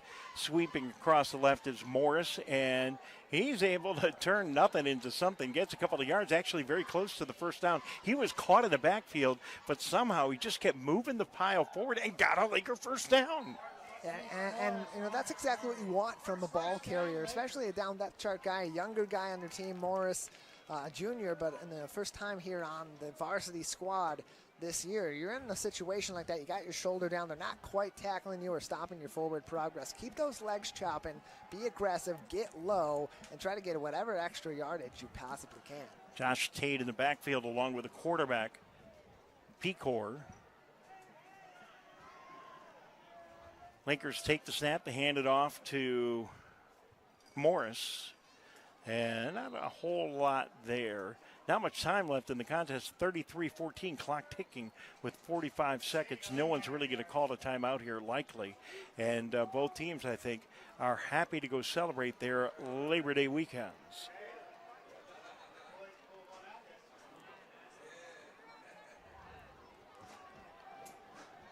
One final play here for Picor.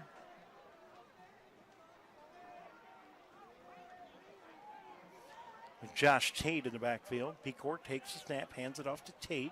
Tate finds a nice little hole and gets maybe a yard or two, and that is it. And that is going to be it for the contest tonight. So your West Bloomfield Lakers come up with a nice victory tonight against a really good Harper Woods Pioneers team. The Lakers win tonight 33-14 here at the Swamp in front of a huge and now very happy crowd. We're going to take a time out. We'll be back in just a couple of minutes. You are listening to and watching Laker football. Connect with local leaders, philanthropists, and more. The Greater West Bloomfield Chamber of Commerce presents the 2022 Leadership Breakfast. Join the Chamber for a morning of insight with guest speaker Laura Graneman, with the whole event emceed by Fox 2 News anchor Roop Raj. Join your local businesses at the Wabeat Country Club September 13th at 8:30 a.m. Order your tickets by September 6th at westbloomfieldchamber.com/breakfast. We'll see you there. Plan a day out, enjoy an exquisite dinner, or soak in the atmosphere at Orchard Lake Mall in the heart of West Bloomfield. Between Maple and Orchard Lake Road, capture the moment at Frameable Faces. Wrap up your back-to-school shopping at Guys and Gals, or get presents for your pet at Premier Pet Supply, and so much more. Visit the Orchard Mall in West Bloomfield, and consider visiting November 26th for their Small Business Saturday. Orchard Mall in West Bloomfield. Fire Prevention Week is just around the corner. Join volunteer, part-time, and on-call firefighters at this year's Fire Open House. Catch up on your fire safety knowledge with live demonstrations and hands-on activities. Chat with local businesses and resources about fire prevention, see some familiar faces, fight future fires, and make some new friends. The West Bloomfield Fire Open House, October 2nd from noon to 3 p.m. at Fire Station 1 on Orchard Lake Road. Mark your calendars for the 11th Annual Family Fun Night at West Bloomfield High School. Stop by on Friday, September 16th at 5 p.m. for an evening of free, fun activities as we honor our military, police, and fire heroes. Plus, stick around to see Laker football take on Clarkston at 7 p.m. To find out more, scan the QR code on your screen or visit wbsd.org/community/family fun night. Hey Laker fans, do you know a friend or neighbor that volunteers in Greater West Bloomfield? We would love to help you recognize them at the 51st Annual Michigan Week Awards. Countless members of the communities of Orchard Lake, Keego Harbor, Sylvan Lake, and West Bloomfield give their time and talent daily without regard for recognition. You can help recognize these individuals and organizations at our awards breakfast next year on May 12, 2023. Nominate your neighbor or organization starting January 28, 2023. Go to michiganweek.org for details. We're back to another great Laker victory on Civic Center TV, WBTV, on the Facebook page of the West Bloomfield Schools, on My Michigan TV, on YouTube, and wherever else you might have watched it tonight, on your computer, on your iPhone, on your Android, wherever you were, on the beach, at home, maybe heading downtown to the Jazz Festival or over to Arts Beach and East. Finding some time for West Bloomfield football tonight, we appreciate it. And Tyler, a huge and very happy crowd leaving West Bloomfield High School now over the next 20 or 30 minutes as they get out of a very crowded parking lot, seeing a nice 33-14 victory for the Lakers in front of the biggest opening night crowd I have ever seen here in West Bloomfield. Yeah, it's been a couple of weeks of really great learning opportunities for West Bloomfield. Having those comfortable leads allows them to see more of their team, more of that depth chart, learn more about the guys that they have down the way beyond their starters, and see what this team's identity is going to be before you go into league play beginning next week at Rochester Hills Stony Creek. And for Coach Grice, now you think about the first week of the season compared to this week, that discipline has to be better than it was tonight. You saw first week, almost flawless game played, two penalties the entirety of the game, versus tonight, a little bit more of those penalty issues, a little bit more of those frustration issues that we've seen in the past creeping up. That being said, still a pretty quality game played here at home for West Bloomfield. All right, you can see right now on TV, for those of you watching, as typically happens, the coaches have an opportunity on the field to chat with the players. Some of the players, the captains, will get a chance to talk. You can see everybody's pretty happy. All in all, a good night for the Lakers coming up with their second victory. They're 2-0. They have to feel good about themselves. They definitely have some things to work on. But still, two nice victories, getting ready to head out over to Stony Creek next week. Yeah, and for those watching on CivicCenterTV.com/LakersSports, Ken Rise, the offensive coordinator, talking to his team. Again, a really nice game for them after scoring 47 points in week one against Sterling Heights Stevenson on the road at the Zenith Prep Kickoff Classic in neutral territory. Coming back 33 points tonight, multiple touchdowns for the Lakers, and able to really spread it out across several players. Kenneth Jones, a rushing touchdown. Rick Nance, a rushing touchdown. A couple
has, in particular that front seven and that linebacking core, if you can dominate them like the Lakers were able to do tonight, that's a very good sign for the future.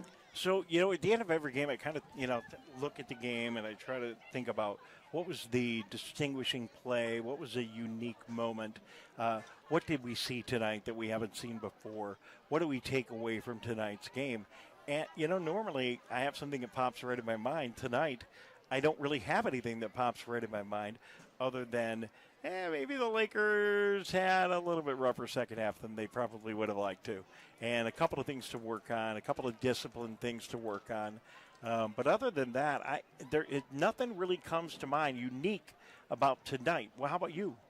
Yeah, I think that what we saw tonight was the ability for this team to run the ball and really seeing the ability of Kenneth Jones to take whatever opportunities he might have in the backfield, whether it be just a tiny hole or a block here and there that he can manipulate to get those extra yards. We're able to really see just how good of a running back that Jaws can be when he has an opportunity to make a play. He is a playmaker. He is at that level of being able to make big plays, but make smart plays as well in the backfield. And if he's got those holes from that offensive line, he's going to make some big plays. Well, and again, I don't want to diminish what we're looking at. We're looking at a good team that's headed for the state championships, okay? 2 wins, 2-0, better than we started last year. We got the fans behind them. They've got some great offensive weapons. I like the improvement that we've seen from the quarterback. I love these wide receivers. I love the defense. And I guess the one distinguishing fact from tonight and last week, but maybe more tonight, is that there's a lot of depth on this team, okay? And we were able to see some of that tonight, and that's the only way you're going to get through the whole campaign. You're not going to get through a high school football campaign to the state championship with just your starters. Yeah, as the weather changes and becomes more of a factor, becomes a little bit more weather heavy as we get further on into the season. The rain comes in, the cold comes in.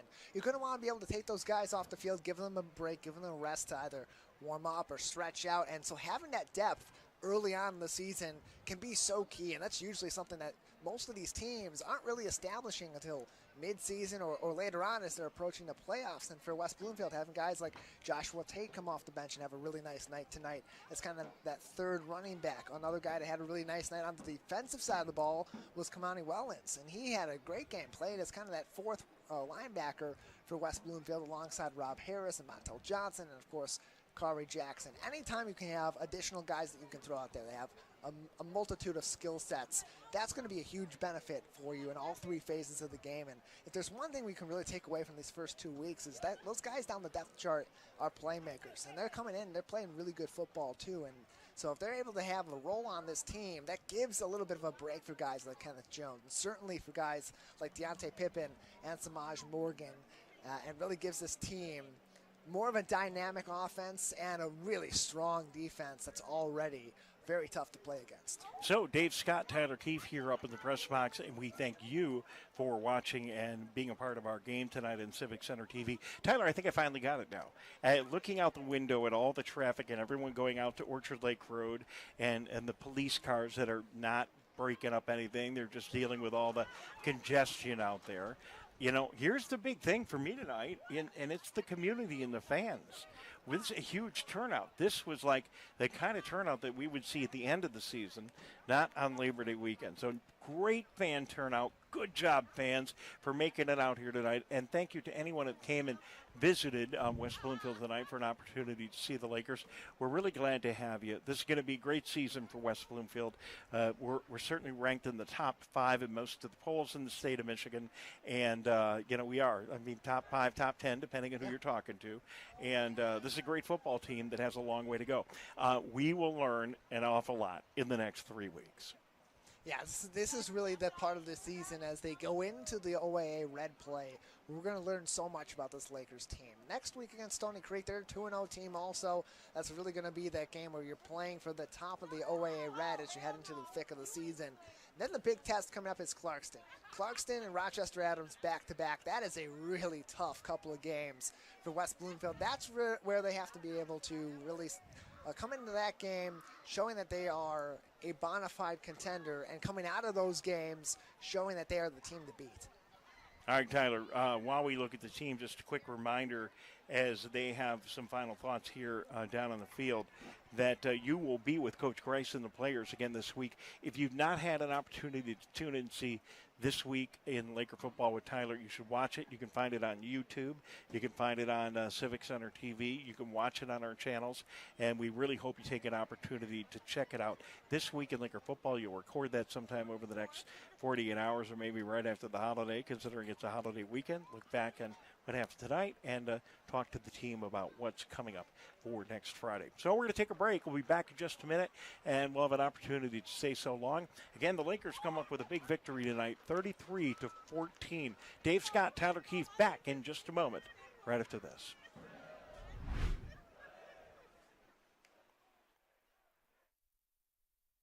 Hey Laker fans, do you know a friend or neighbor that volunteers in Greater West Bloomfield? We would love to help you recognize them at the 51st Annual Michigan Week Awards. Countless members of the communities of Orchard Lake, Keego Harbor, Sylvan Lake, and West Bloomfield give their time and talent daily without regard for recognition. You can help recognize these individuals and organizations at our awards breakfast next year on May 12, 2023. Nominate your neighbor or organization starting January 28, 2023. Go to michiganweek.org for details.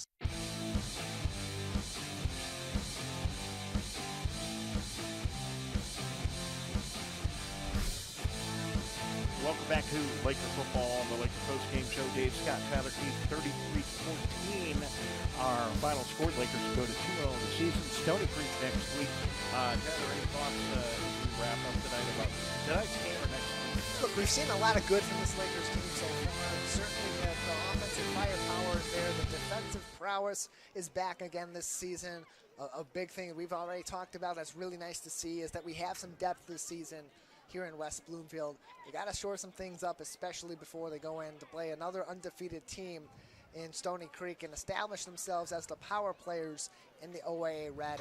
And next week is that kind of last warm-up game before you really go up against the other two chief contenders in the OAA Red division in Clarkston and Rochester Adams. So I think the Lakers are going to come out of these first two games really proud, but not so proud that they let their guard down and stop working hard to make those final big improvements they need to truly take the reins of MHSAA football.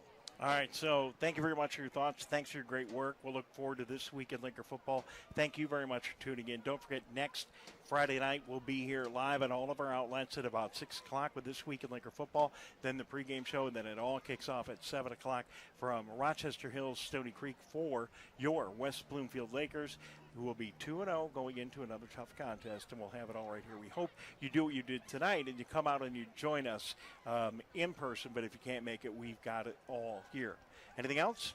No, I think that says it all, Dave. All right, just quick thank yous. Let's see if I can get all this. First of all, great job, Tyler Keefe. Thank you. Eugene is running around here somewhere. I don't know where he went, but making all the network and everything. A lot of technology happening. I really appreciate it. John Atwater, you can see him back over there at the controls. Wave and say hello, John. John is pushing all the buttons. We appreciate it. Matt and Dominic Tony are up top running the cameras and doing a great job. And I want to thank everybody else. Calvin and who else? Anybody else back at Jared. Jared, how can I forget Jared? Calvin and Jared and all the guys doing a good job. Thank you very much to the Greater West Bloomfield Cable Communications Commission, and a big thank you to all of our sponsors too, who made tonight possible. The Oakland Mall, of course, Michigan Week, Deb and Ken Macon, and Premier Pet Supplies.